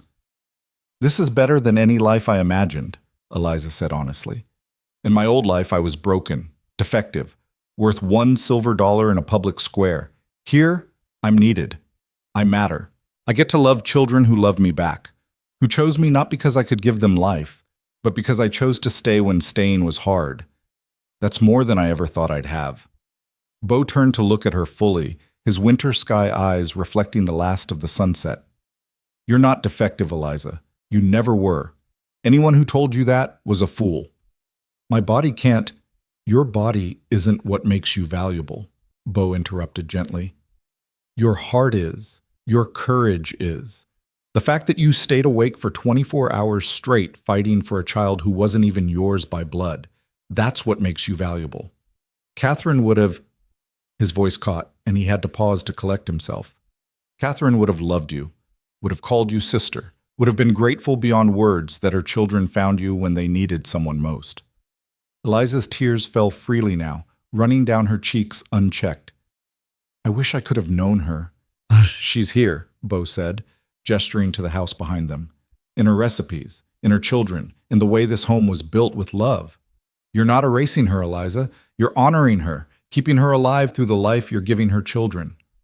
Thank you, Eliza whispered, for bringing me here, for giving me this chance, for not judging me. Thank you, Bo countered, for staying, for fighting, for loving them, even when they made it hard. They finished their coffee as the last light faded from the sky and the stars began to appear, countless and bright in the clear desert air. And when they finally went inside, when Eliza climbed the stairs to tuck 5 children into bed for the first time as Mama, her heart was fuller than it had ever been. She saved Mira's room for last, the little girl already drowsy but fighting sleep to wait for her promised tucking in. Mama? Mira said as Eliza pulled the covers up around her shoulders. Will you tell me about when you were little? What do you want to know? Everything. I want to know everything about you. So Eliza settled on the edge of the bed and began to tell stories about her own childhood, about her grandmother who'd taught her to braid hair, about the time she'd tried to bake a cake and accidentally used salt instead of sugar. She talked until Mira's eyes drifted closed, until the little girl's breathing evened out into the rhythm of healthy sleep. Good night, baby girl, Eliza whispered, pressing a kiss to Mira's forehead. Sweet dreams. Love you, Mama, Mira mumbled, already more asleep than awake. Love you too, sweetheart. So very much. As Eliza closed the door softly behind her, she found all four boys waiting in the hallway, lined up like they'd been rehearsing this moment. "Good night, Mama," they chorused, their voices ranging from James's newly deepening tone to Nathaniel's child treble. "Good night, my boys," Eliza said, her voice thick with emotion. "Sleep well." She made her way to her own room finally, exhausted but content in ways she'd never experienced before. As she changed into her nightgown and settled into bed, she pulled out her mother's locket one last time, looking at the picture of the young, hopeful woman who'd given birth to her. "I found it, Mama," she whispered to the image. "I found where I belong. Not where I was born, and not where I was sold, but here, with these children who chose me, with this man who saw value in me when no one else did. I'm not broken anymore. Or maybe I am, but it doesn't matter here. Here, broken is just another word for human." She closed the locket and set it on the bedside table next to Catherine's cup with its scratched flower. Two women's legacies side by side, both honored, both cherished. Outside, the desert sang its nightly song. Inside, a house full of healing hearts settled into peaceful sleep. And in the small room at the top of the stairs, Eliza Moreland, no longer Moreland, no longer Pemberton, but simply Mama, closed her eyes and dreamed of tomorrow. Summer deepened into the kind of heat that made the air shimmer and dance, turning the New Mexico landscape into something that existed between earth and mirage. The ranch work intensified with the season. Cattle needed moving to higher pastures, fences required constant mending, and the garden demanded daily attention just to survive the relentless sun. But inside the Thatcher house, something had bloomed that had nothing to do with the struggling vegetables or the resilient desert flowers. The children had truly claimed Eliza as their own, and she'd claimed them right back with a fierceness that surprised even herself. Mornings began with Mira crawling into her bed at dawn, snuggling close and whispering elaborate plans for the day. Nathaniel shadowed her through chores, his gap-toothed grin constant and his chatter endless. Levi spoke more now, not frequently, but in careful words that carried weight precisely because he used them so sparingly. James had become her right hand, anticipating needs before she voiced them, teaching her the rhythms of ranch life that his mother had known by heart. And Matthew had transformed from her fiercest opponent into her most devoted defender, quick to jump to her aid and quicker still to correct anyone who didn't show her proper respect. It was Matthew's devotion, actually, that led to the incident in town. 6 weeks after Mira's recovery, they needed supplies from Ash Ridge that couldn't wait for the monthly supply run. Flour and sugar had run dangerously low, and Doc Morrison had sent word that he had medicine for Eliza to pick up, a tonic he'd ordered special for building Mira's strength after her illness. "I'll go," Bo had said at breakfast, but Eliza shook her head. "You've got that fence line in the north pasture that can't wait. James told me about it last night. Said if it's not fixed today, you'll lose cattle to the ravine." She wiped her hands on her apron, decision made. "I'll take the wagon to town. Matthew and Nathaniel can come with me for an extra set of hands." Bo had looked uncertain, his coffee cup pausing halfway to his lips. "Are you sure? The folks in Ash Ridge, they weren't exactly kind to you when you left." "Then they can practice being kind now," Eliza said with more confidence than she felt. "I'm not the woman they sold 6 weeks ago, Bo. I'm different now. I have a home, I have children, I have a place where I belong. They can't take that from me." Something flickered in Bo's eyes at that, pride maybe, or approval. "Take James too then, just in case there's trouble." So the four of them had set out after breakfast, the wagon rattling along the familiar road toward Ash Ridge. Eliza hadn't been back since the day of her sale, and as the town came into view, small and dusty and full of memories she'd rather forget, her resolve wavered slightly. "Mama?" Nathaniel, sitting beside her on the bench seat, touched her arm. "You're squeezing the reins real tight. Are your hands okay?" Eliza loosened her grip, realizing she'd been strangling the leather. "I'm fine, sweetheart. Just thinking." "About when Grandpa sold you?" Matthew asked from the back of the wagon, his voice carrying that edge of protective anger he got whenever anyone mentioned her past. "Because if anyone says anything mean to you, You'll mind your manners and be polite," Eliza interrupted firmly. "We're here for supplies, not confrontation. We get what we need and go home." Understood? Yes, Mama, Matthew muttered, though his scowl suggested he was mentally cataloging potential insults and preparing responses. They pulled up in front of Henderson's General Store, the same building where Bo had loaded supplies the day he'd bought her. Eliza climbed down from the wagon with as much dignity as she could muster, smoothing her dress and straightening her bonnet. She'd worn her church dress today, not the faded everyday calico, but the nicer blue cotton that Catherine's skilled hands had sewn years ago, and that Eliza had carefully let out to fit her own frame. The bell above the door chimed as they entered, and Mrs. Henderson looked up from her counter. The woman's eyes widened in recognition, her mouth forming a small O of surprise. Miss Moore, Mrs. She faltered, clearly unsure how to address the woman who'd been sold like property 6 weeks ago. Mrs. Thatcher, James supplied, his young voice carrying unexpected authority. This is our mother now. We need flour, sugar, salt, and whatever else is on this list. He handed over a paper covered in Eliza's careful handwriting. Mrs. Henderson took the list with trembling fingers, her eyes darting between Eliza and the children. Of course, right away. I'll get these things together for you. She scurried into the back room, leaving them alone in the store. Eliza could feel eyes on her from the street, curious townspeople peering through the windows, no doubt already spreading word that the Barren woman had returned. Let them stare, Matthew said fiercely, moving closer to Eliza's side. They're just jealous because you're ours now and they don't have anyone half as good. Eliza's heart squeezed at the fierce loyalty in his voice. She rested her hand on his shoulder, giving it a gentle squeeze. Thank you, my love, but remember we don't need their approval. We have each other. Mrs. Henderson returned with their supplies, packing them with nervous efficiency.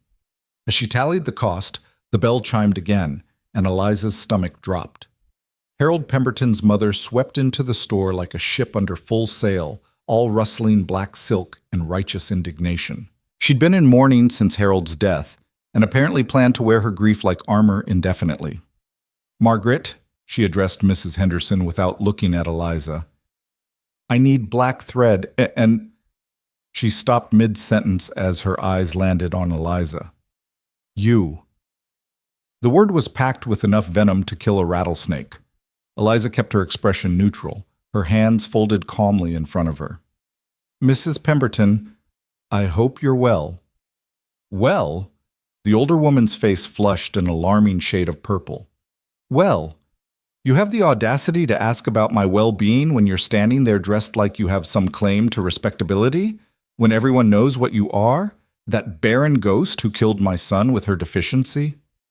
Your son died in a riding accident, Eliza said quietly, feeling all 3 boys tense beside her. I'm sorry for your loss, truly I am, but his death wasn't my fault any more than my inability to conceive was. Inability? Mrs. Pemberton's voice rose to a screech. You're cursed, that's what you are. Cursed and useless, and don't you dare talk to our mama that way. Matthew stepped forward, his 9-year-old frame vibrating with rage. She's not cursed. She's the best mama in the whole territory, and she takes better care of us than you probably ever took care of anybody. Matthew, Eliza said warningly, but Mrs. Pemberton was already advancing on the boy like an avenging angel. How dare you speak to me that way, you impudent child? Someone should teach you proper respect for your elders. She reached out as if to grab Matthew's ear, but James was suddenly there, inserting himself between the angry woman and his younger brother. At 12, he was nearly as tall as Mrs. Pemberton, and he used every inch of that height now. Don't touch my brother, he said, his voice low and dangerous in a way that reminded Eliza startlingly of Bo. And don't insult our mother. She's worth 10 of anyone in this town, including you. Why, I never... Mrs. Pemberton sputtered. Margaret, are you hearing this? These wild children need discipline. And as for their so-called mother, she's our real mother, Nathaniel piped up, not to be left out. She stayed up all night when Mira was sick and saved her life. What have you ever done that was that brave? Mrs. Henderson, caught in the middle of this confrontation, looked like she wanted the floor to swallow her whole. Perhaps we should all just... I'll tell you what I've done, Mrs. Pemberton cut her off. I've maintained my dignity. I've upheld proper standards. I haven't sold myself to the first man who'd have me for the price of a drink." The slap of those words hung in the air. Eliza felt her carefully maintained composure crack slightly, felt the old shame trying to worm its way back into her heart. But before she could respond, before she could defend herself, all three boys were talking at once. "Pa paid $1 because that's all she was worth to this terrible town. He saved her from you awful people. She's the best thing that ever happened to us." "Boys," Eliza said, her voice cutting through their passionate defense, "that's enough. Thank you for standing up for me, but I can fight my own battles." She turned to face Mrs. Pemberton fully, drawing herself up to her full height. "You're right about one thing. Bo Thatcher bought me for $1 in a public square. Do you know why he only paid $1? Mrs. Pemberton's mouth worked soundlessly. "Because no one else bid," Eliza continued, her voice steady and clear. "Because every person in this town had already decided I was worthless based on something I couldn't control. But Bo Thatcher, he saw something different. He saw someone who could love his children, who could keep his home, who could show up every single day and do the work that matters. And I have. Every day for 6 weeks, I've proven that my worth has nothing to do with my womb and everything to do with my heart." She took a step closer to Mrs. Pemberton, and the older woman actually backed up slightly. "So you can call me cursed, you can call me barren, you can call me whatever you want, but those boys standing behind me, they call me Mama, and their sister who's home resting because I fought through a night of fever to save her life. She calls me Mama too. Their father, who works himself to exhaustion every day to provide for his family, he calls me the best decision he ever made." Eliza's voice dropped lower, more intense. "So I'll ask you, Mrs. Pemberton, what do people call you? Because from where I'm standing, all I see is a bitter woman wearing her grief like a badge of honor, using it as an excuse to tear down anyone who's found a way to be happy despite their losses." The silence that followed was absolute. Mrs. Henderson stood frozen behind her counter. The boys stared at Eliza with expressions of awe and pride. And Mrs. Pemberton looked like she'd been slapped. "How dare you?" she finally whispered. "How dare you speak to me that way?" "I dare because I'm not afraid of you anymore," Eliza said simply. "I'm not afraid of this town anymore. You already did your worst to me, and I survived. I more than survived. I found a family who loves me. What more can you possibly take from me?" Mrs. Pemberton turned on her heel and stormed from the store, the bell chiming violently with her exit. In the aftermath, Eliza's hands started to shake, the adrenaline of confrontation finally catching up with her. "Mama, that was amazing," Nathaniel breathed. "You were like a hero in a story." "You made her run away," Matthew added with deep satisfaction. "She couldn't even think of anything to say back." James just looked at her with new respect in his eyes. "Pa was right," he said quietly. "You are the best decision he ever made." Mrs. Henderson cleared her throat nervously. "Your total comes to $3.47, Mrs. Thatcher, and I want you to know what you said was right. We were all wrong about you. I'm sorry for that." Eliza counted out the money with still trembling hands. "Thank you, Mrs. Henderson. That means more than you know." They loaded their supplies into the wagon and headed for Doc Morrison's office next. The doctor was waiting for them, a bottle of dark liquid in his hands. "Tonic for young Mira," he said, handing it to Eliza. "1 spoonful with breakfast every day for the next month. Should help rebuild her strength after that scarlet fever." "Thank you, doctor." Eliza tucked the bottle carefully into her bag. "How much do I owe you?" "Nothing," Doc Morrison said. "Consider it payment for the excellent nursing you provided. Not many folks could have brought that child through what you did. You've got a gift, Mrs. Thatcher." "It's just Eliza, please. Or Mama, if you ask the children." She smiled at that, still getting used to the title. "Mama suits you," the doctor said with a rare smile of his own. "Now get those boys home before they cause any more scenes. I already heard about the confrontation at Henderson's. News travels fast in a small town." Of course it did. Eliza ushered the boys back to the wagon, eager to be away from Ash Ridge and back to the safety of the ranch. But as they passed the town square, that cursed square where she'd stood on a platform 6 weeks ago, someone called her name. "Eliza! Eliza, wait!" She turned to see her brother Thomas running toward them, his 16-year-old frame all awkward angles and earnest desperation. She hadn't seen him since the day of her sale, and the sight of him now brought a complicated rush of emotions. "Thomas," she said, pulling the wagon to a stop. Her brother skidded to a halt beside them, breathing hard. "I heard you were in town. I've been hoping. I wanted to see you, to apologize." "For what?" "For not stopping Pa. For not standing up for you when he sold you like—" Thomas's voice cracked. "I should have done something. I should have protected you." Eliza climbed down from the wagon, leaving the boys watching with intense curiosity. She approached her little brother, not so little anymore, and saw the guilt eating him alive. "Thomas, you were 15 years old. What could you have done?" "Something. Anything. I could have told Pa I wouldn't let him do it. I could have made a scene, brought attention to how wrong it was. I could have—" He stopped, swallowing hard. "You're my sister, Eliza. I loved you. I still love you. And I let them sell you." "You didn't let them do anything," Eliza said gently. "Pa made his choice, and Ma supported it, and that was that. You couldn't have stopped them any more than I could have." "Are you happy?" Thomas asked suddenly, looking past her to the boys in the wagon. "With the Thatchers? Are they treating you well?" "I'm happier than I've ever been," Eliza said honestly. "Those boys have become my sons. Their sister is my daughter. Their father gave me something I never thought I'd have, a home where I'm valued. So yes, Thomas, I'm very well treated." Relief flooded her brother's face. "I'm glad. I'm so glad, Eliza. I was so afraid that I'd ended up with someone cruel, someone who'd hurt me." Eliza shook her head. "Bo Thatcher is a good man, the best man I've ever known, actually. He saved me, Thomas. Not from Pa. From myself. From believing I was worthless." Thomas reached out hesitantly, and when Eliza didn't pull away, he pulled her into a fierce hug. "I miss you," he whispered into her hair. "The house is so quiet without you. Ma doesn't talk anymore, just sits and stares. And Pa drinks more than ever." "I'm sorry," Eliza said, meaning it, "but I can't come back, Thomas. That's not my home anymore." "I know.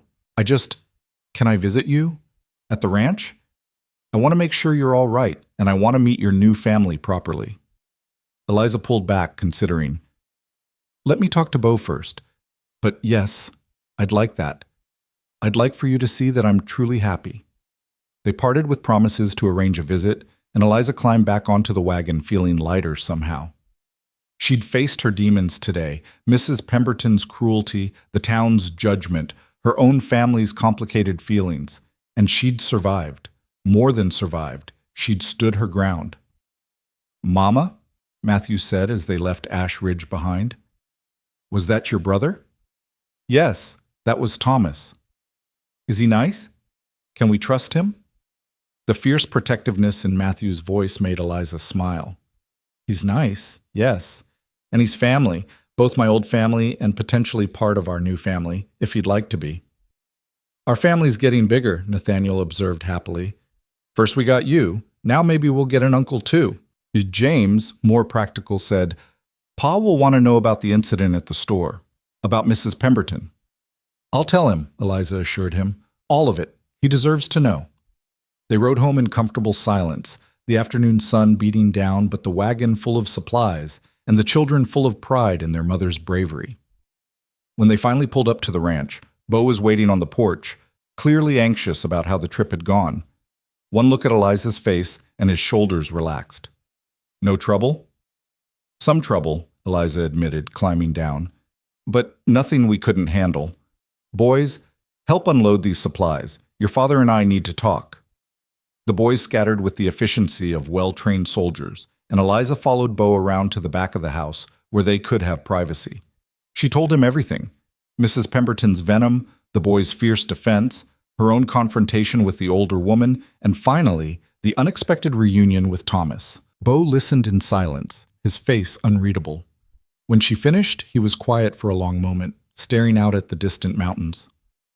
"I should have gone with you," he said finally. "I needed to do this myself," Eliza countered. "I needed to prove to them and to myself that I'm not the broken woman they sold 6 weeks ago." "You were never broken," Bo said, turning to look at her with those winter sky eyes. but I understand needing to prove it to yourself." He paused. "Your brother, do you want him to visit? If it's all right with you, he's the only family I have left who doesn't think I'm cursed." "Of course it's all right. This is your home, Eliza. You can invite whoever you want." Bo hesitated, then added, "The boys defended you well." "Like little warriors," Eliza agreed with a smile. "They were ready to take on the whole town for my honor." "They love you." "I love them too, more than I ever thought possible."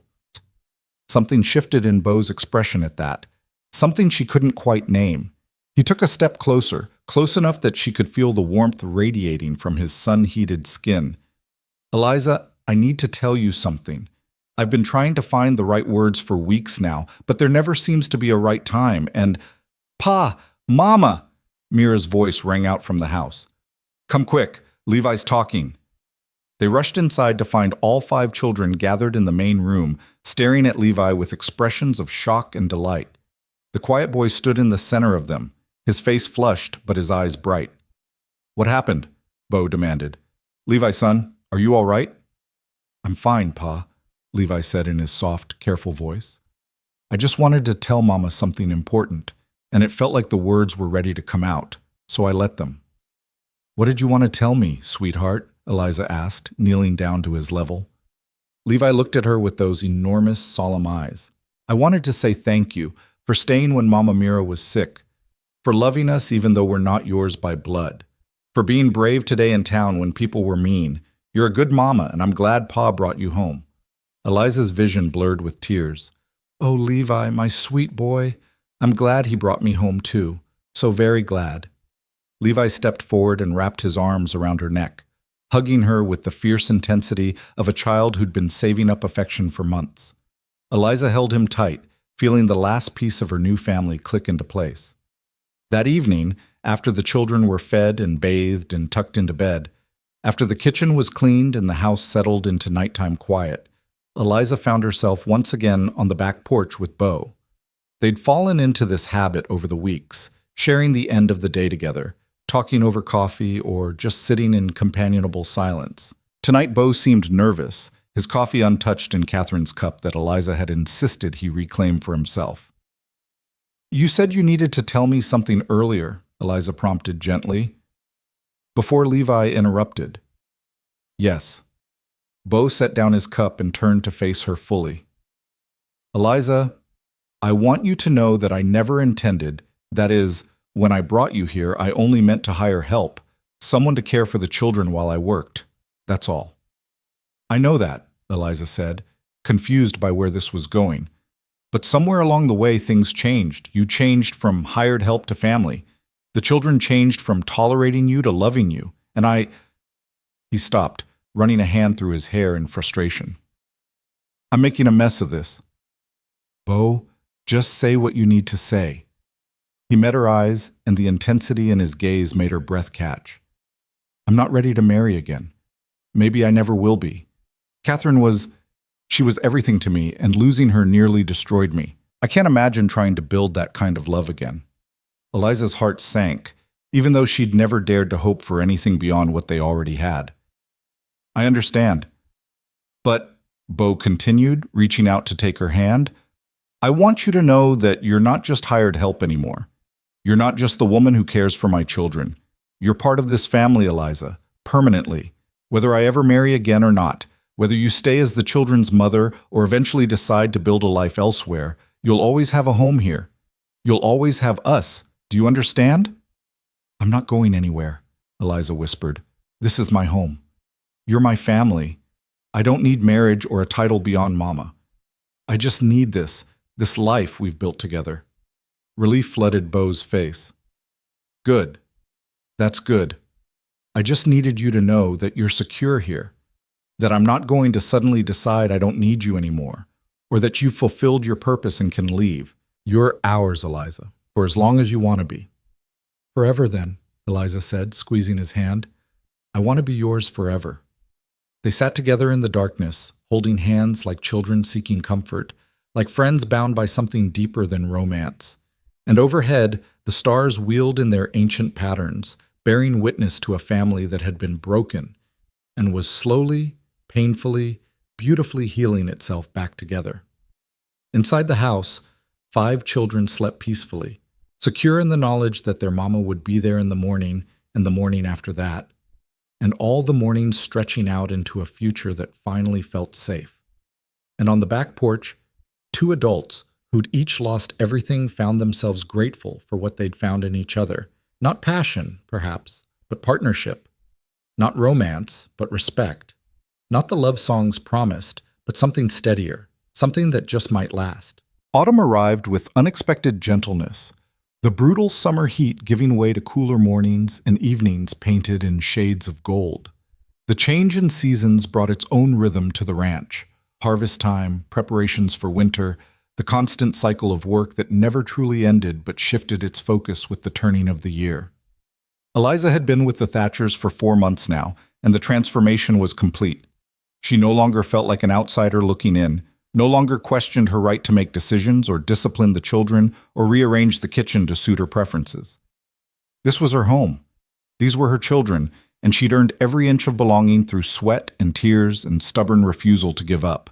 The garden had become her special project, the one place where she could pour her energy into creating something from nothing. Catherine's garden had died during those first grief-stricken months after her death, untended, unwatered, left to wither in the harsh New Mexico sun. Eliza had spent weeks clearing the dead plants, turning the soil, coaxing life back into earth that had gone dormant. It was grueling work. The drought that had settled over the territory made every drop of water precious, every seed a gamble. But Eliza refused to let the garden die completely. She hauled water from the well until her arms ached, rigged shade cloths to protect tender seedlings from the worst of the sun, talked to her plants the way she'd once heard Catherine had done, as if encouragement alone could will them to grow. Most of what she planted struggled. The lettuce bolted immediately. The squash vines produced more leaves than fruit. The carrots came up twisted and small, barely worth the effort of pulling them. But in one corner of the garden, against all odds and logic, a single tomato plant had taken root and thrived. Eliza discovered the first tomato on a morning when everything else seemed to be going wrong. James had torn his only good shirt on a fence post. Matthew had gotten into an argument with Nathaniel over whose turn it was to feed the chickens. Mira had woken up crying from a nightmare about her mother that left her clingy and inconsolable. And Beau had been distant for days, preoccupied with something he wouldn't discuss, his usual steady presence replaced by distracted silences. She'd escaped to the garden seeking a moment of peace, and found instead a miracle, one perfect red tomato, impossibly bright against the dusty green of its vine, round and ripe and beautiful. Eliza knelt beside it, her fingers trembling as she touched the smooth skin, and felt tears sliding down her cheeks before she'd even realized she was crying. "You made it," she whispered to the tomato, to the garden, to herself. "Despite everything, you made it." "Eliza?" She looked up to find Beau standing at the garden's edge, his hat in his hands, his expression concerned. She hadn't heard him approach, had been too lost in her moment of unexpected victory. "I'm fine," she said quickly, wiping at her tears with dirt-stained hands. "Just being silly over a tomato." "That's not silly," Beau said, moving closer. "That's the first thing we've successfully grown since Catherine died. She'd be proud of you for bringing the garden back to life." "It's just one tomato," Eliza protested. "Everything else is barely surviving." "But this one is thriving," Beau countered, kneeling beside her. "And you taught it how to do that. You didn't give up on it, even when the drought made everything harder, even when it would have been easier to let the whole garden go and buy our vegetables from town." I couldn't let it die completely," Eliza said softly. "This garden was Catherine's. She planted it, nurtured it, fed her family from it. Letting it die felt like letting another piece of her disappear." Beau reached out and gently took her dirt-covered hand in his. "You know what Catherine used to say about the garden?" "What?" "She said that growing things was an act of faith, that you put seeds in the ground, not knowing if they'd sprout, you water them, not knowing if they'll thrive, you tend them through drought and heat and every kind of hardship because you believe that life wants to persist, that given even the smallest chance, things that should die will choose to live instead." Eliza looked at their joined hands, his calloused and scarred from years of ranch work, hers marked with fresh dirt and old burns from the kitchen. She was wise. She was, Bo agreed. And she'd recognize that same wisdom in you, Eliza. You're doing the same thing with this family that you did with this garden. You took something that was dying and gave it a reason to live again. I didn't do it alone. You were here. The children were here. We were surviving, Bo interrupted, just barely making it from one day to the next. You taught us how to thrive again, how to find joy in small things, how to believe that life could be good even after loss. He paused, his thumb tracing circles on the back of her hand.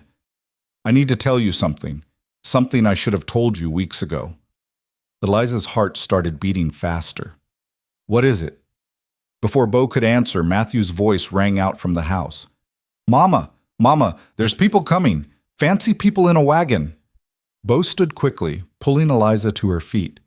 They moved to the front of the house where all 5 children had gathered on the porch, staring at an approaching wagon that was indeed far fancier than anything usually seen on ranch roads. As it drew closer, Eliza recognized the driver, Samuel Hutchins, a lawyer from Santa Fe who occasionally did business in Ash Ridge, but it was the passengers who made her breath catch. 2 men in suits that cost more than most families earned in a year, their faces serious and official. Stay with the children, Bo said quietly. Let me handle this. But Eliza had a sinking feeling that whatever these men wanted, it involved her. She gathered the children close, her arms around Mira and Nathaniel, while the older boys flanked her protectively. Samuel Hutchins climbed down from the wagon, doffing his hat respectfully. Mr. Thatcher, Mrs. Thatcher, my apologies for arriving unannounced, but these gentlemen insisted on making the journey as soon as they heard. He gestured to his passengers, who were descending with the careful movements of men unused to wagon travel. This is Mr. Theodore Carlyle and Mr. James Worth, representatives of the Territorial Family Court. Eliza's stomach dropped. Family Court. That meant only one thing. Someone was challenging her place here, claiming she had no legal right to these children. What's this about? Bo's voice was level, but Eliza could see the tension in his shoulders. Mr. Carlyle, the older of the 2 officials, stepped forward. Mr. Thatcher, we've received a formal complaint regarding the welfare of your children. Specifically, concerns have been raised about the unusual circumstances under which you acquired Miss Eliza Moreland as their caregiver. Mrs. Thatcher, James said sharply, she's our mother. I understand that's what you call her, son, Mr. Carlyle said with practiced gentleness. But legally speaking, there's no adoption papers, no marriage certificate, no formal arrangement that gives Miss Moreland any legal standing as your guardian. The complaint suggests that your father essentially purchased a woman in a public auction and installed her in his home with 5 children. That's concerning from a legal standpoint. Who filed the complaint? Bo demanded. Mr. Worth consulted a paper. A Mrs. Agnes Pemberton of Ash Ridge. She claims to be the grandmother of one Harold Pemberton, deceased, who was formerly married to Miss Moreland.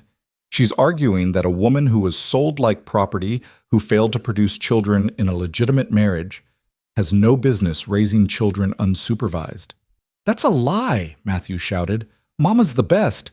She saved Mira's life. She takes care of us better than anyone. Matthew, inside, Eliza said quietly. All of you, inside the house.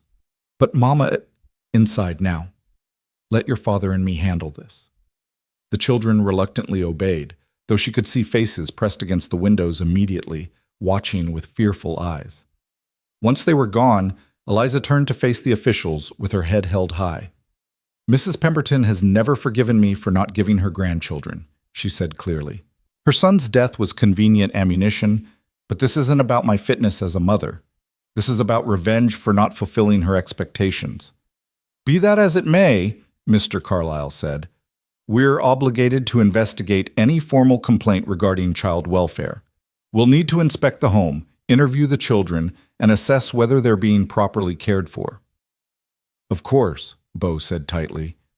You're welcome to inspect whatever you need, but I want it on record that Eliza has been the best thing to happen to this family since my wife died.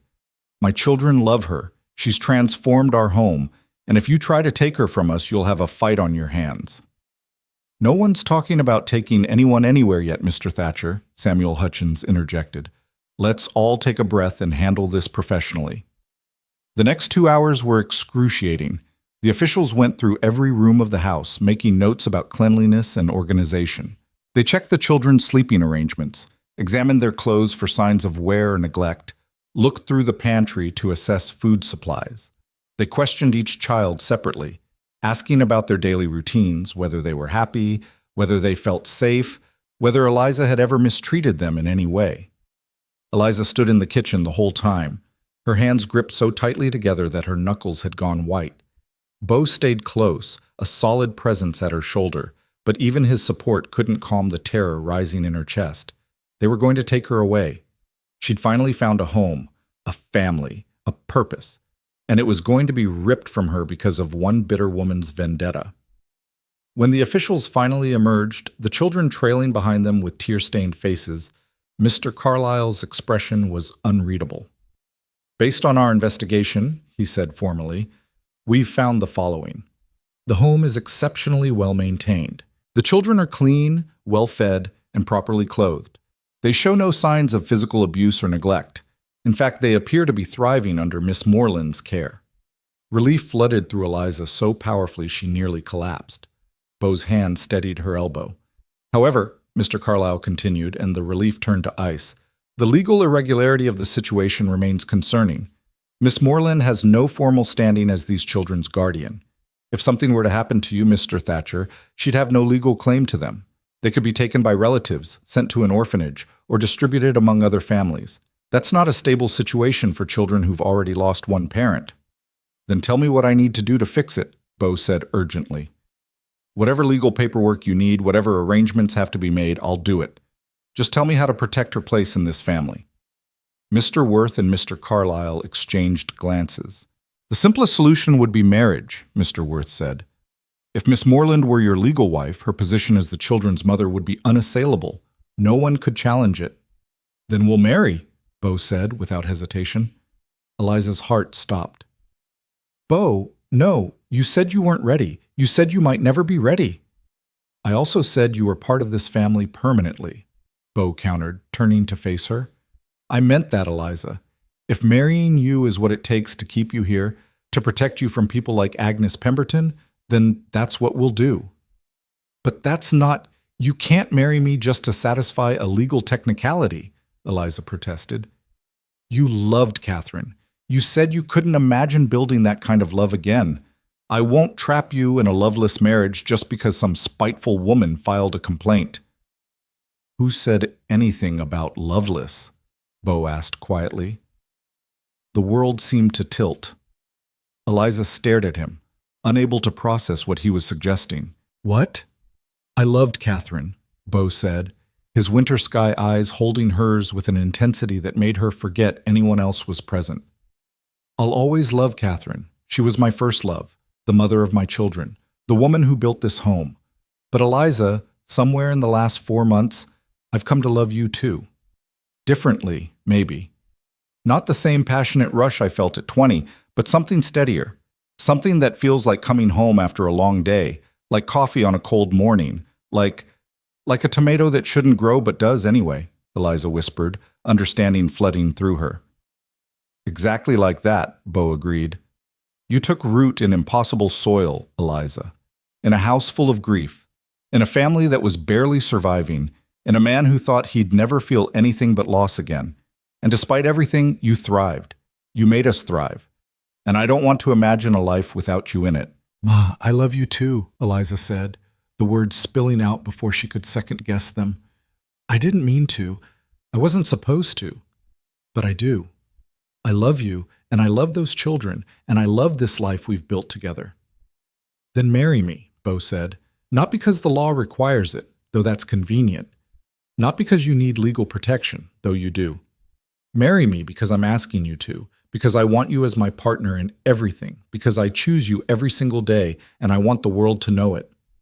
"Yes," Eliza breathed. "Yes. Of course, yes."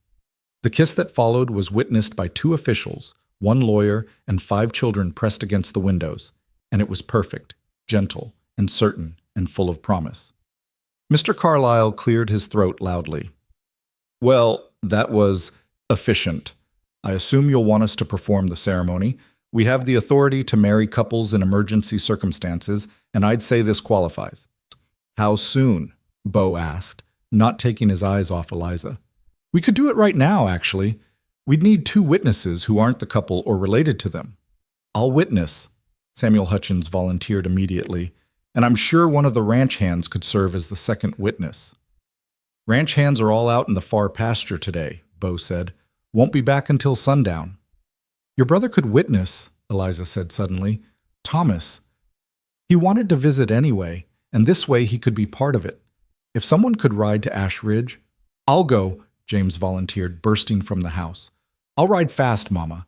I'll bring him back before supper." "We really should resolve this today," Mr. Carlyle said. "The complaint remains active until we can report back that the situation has been legally rectified." "Then, James, ride fast but ride safe," Bo instructed. "Bring Thomas back if he's willing. And tell him his sister is getting married and we'd be honored to have him here." James was already running for the barn, his young face split with a grin. The other children spilled out of the house, chattering excitedly, asking 1,000 questions at once. Mira attached herself to Eliza's leg with the tenacity of a burr. "Are you really marrying Pa?" she demanded. "Does that mean you'll be our mama forever and ever? Does that mean nobody can take you away?" "That's exactly what it means, sweetheart," Eliza said, scooping the little girl up. "Forever and ever, no one can take me away from you." The next few hours passed in a blur of activity. The officials made themselves comfortable on the porch, reviewing paperwork and discussing legal formalities. Matthew and Nathaniel were dispatched to tidy the house. "It needs to look nice for a wedding," Nathaniel insisted. Levi, in his quiet way, picked wildflowers from the areas around the garden and fashioned them into a simple bouquet. And Mira insisted on helping Eliza change into her church dress, the good blue cotton that had belonged to Catherine.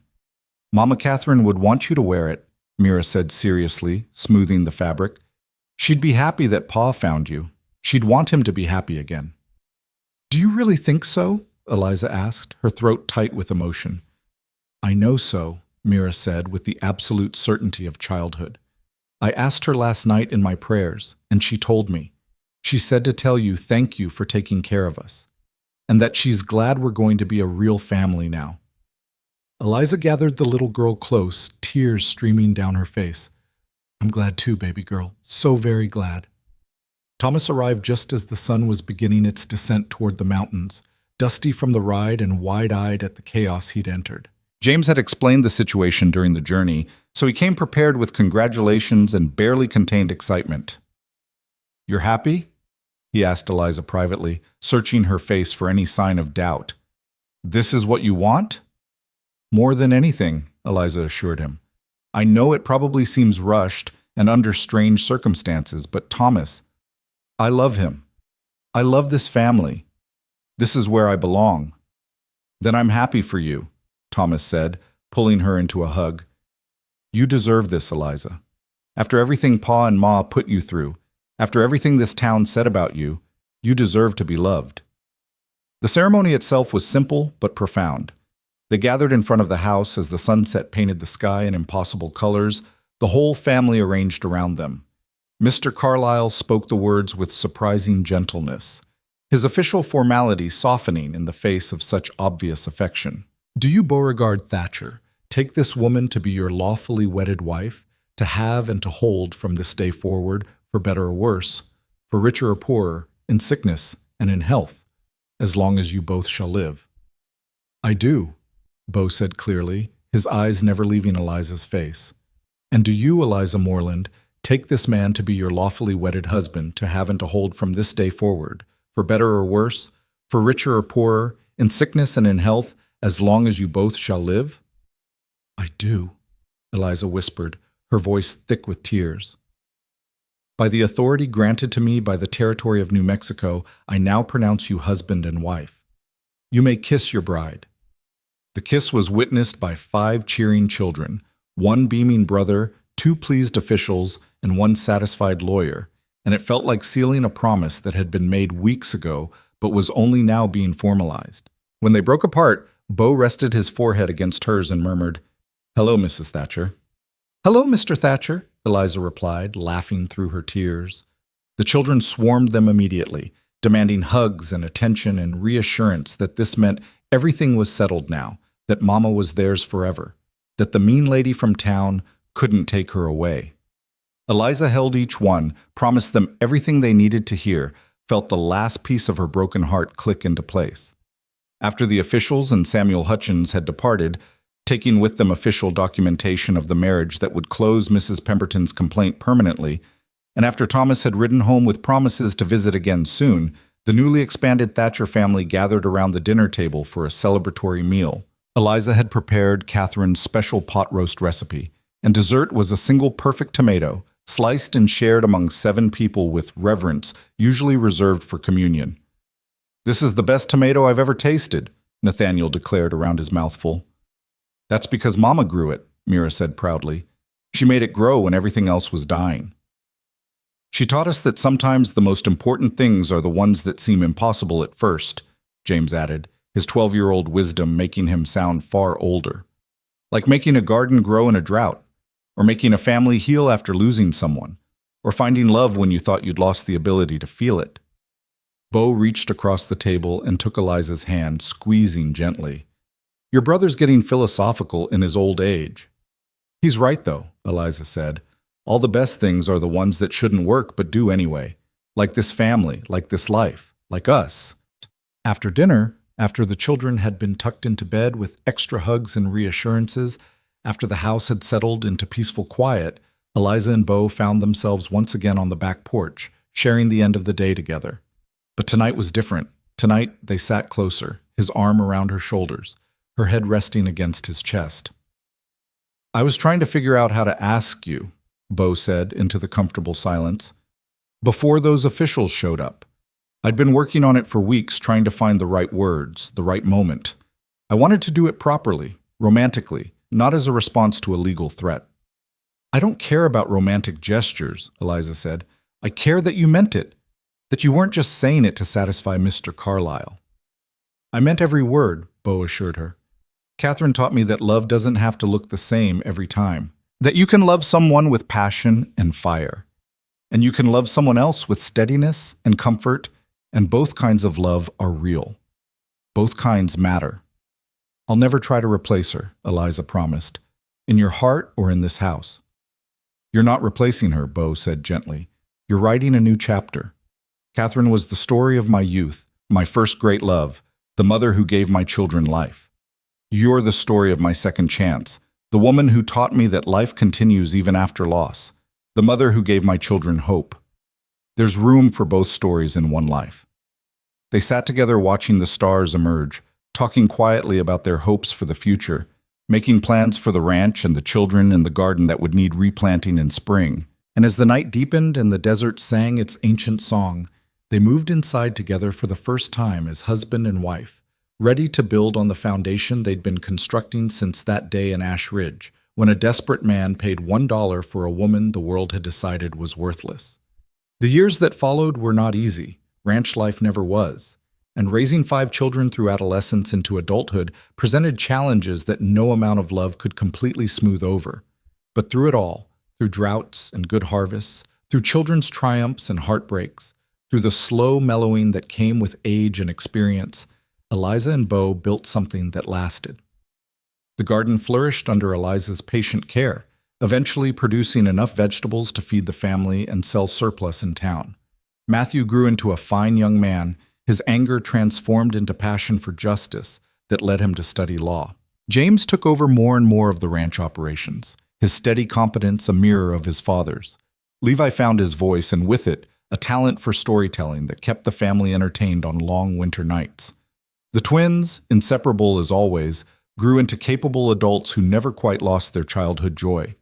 And when travelers passed the Thatcher Ranch in later years, they would slow their wagons to read the hand-carved sign by the fence, "Not for sale," and wonder at its meaning.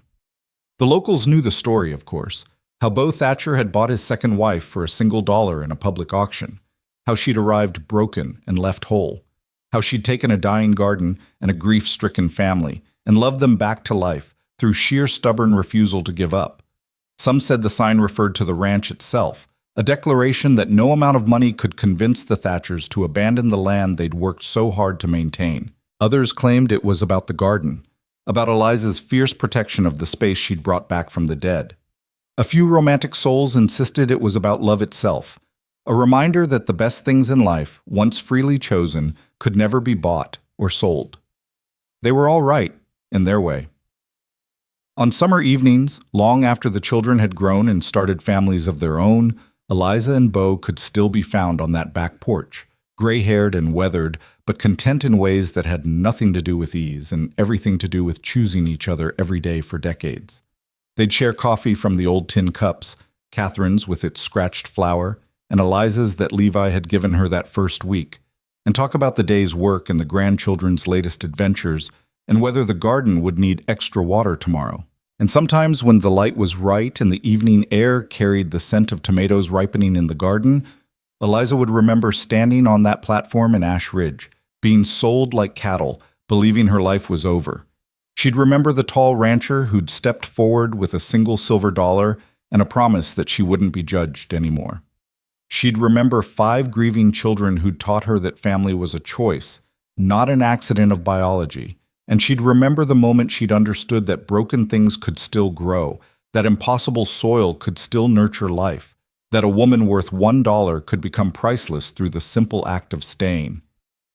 "What are you thinking about?" Beau would ask, seeing that distant look in her eyes. "Just grateful," Eliza would reply, taking his hand. "Grateful for the man who saw value where others saw only deficiency. Grateful for the children who taught me that love multiplies instead of divides. Grateful for a single tomato that reminded me that not everything worth keeping comes easy. But it does come," Beau would finish, squeezing her hand. "Yes," Eliza would agree, watching the sun set over the land they'd built a life on together. "Eventually, it comes." And in the garden, where Catherine's hands had first broken ground and Eliza's had coaxed it back to life, tomatoes grew wild and bright, bearing fruit long past the season when such things should have withered and died. Because that's what love did, in the end. It made impossible things possible. It nurtured life in the harshest conditions. It transformed one silver dollar into riches beyond measure.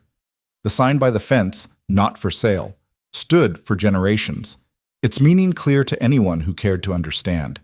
Some things, once freely chosen and faithfully tended, become so valuable that no price could ever purchase them. Not land, not gardens, not family, and certainly not love.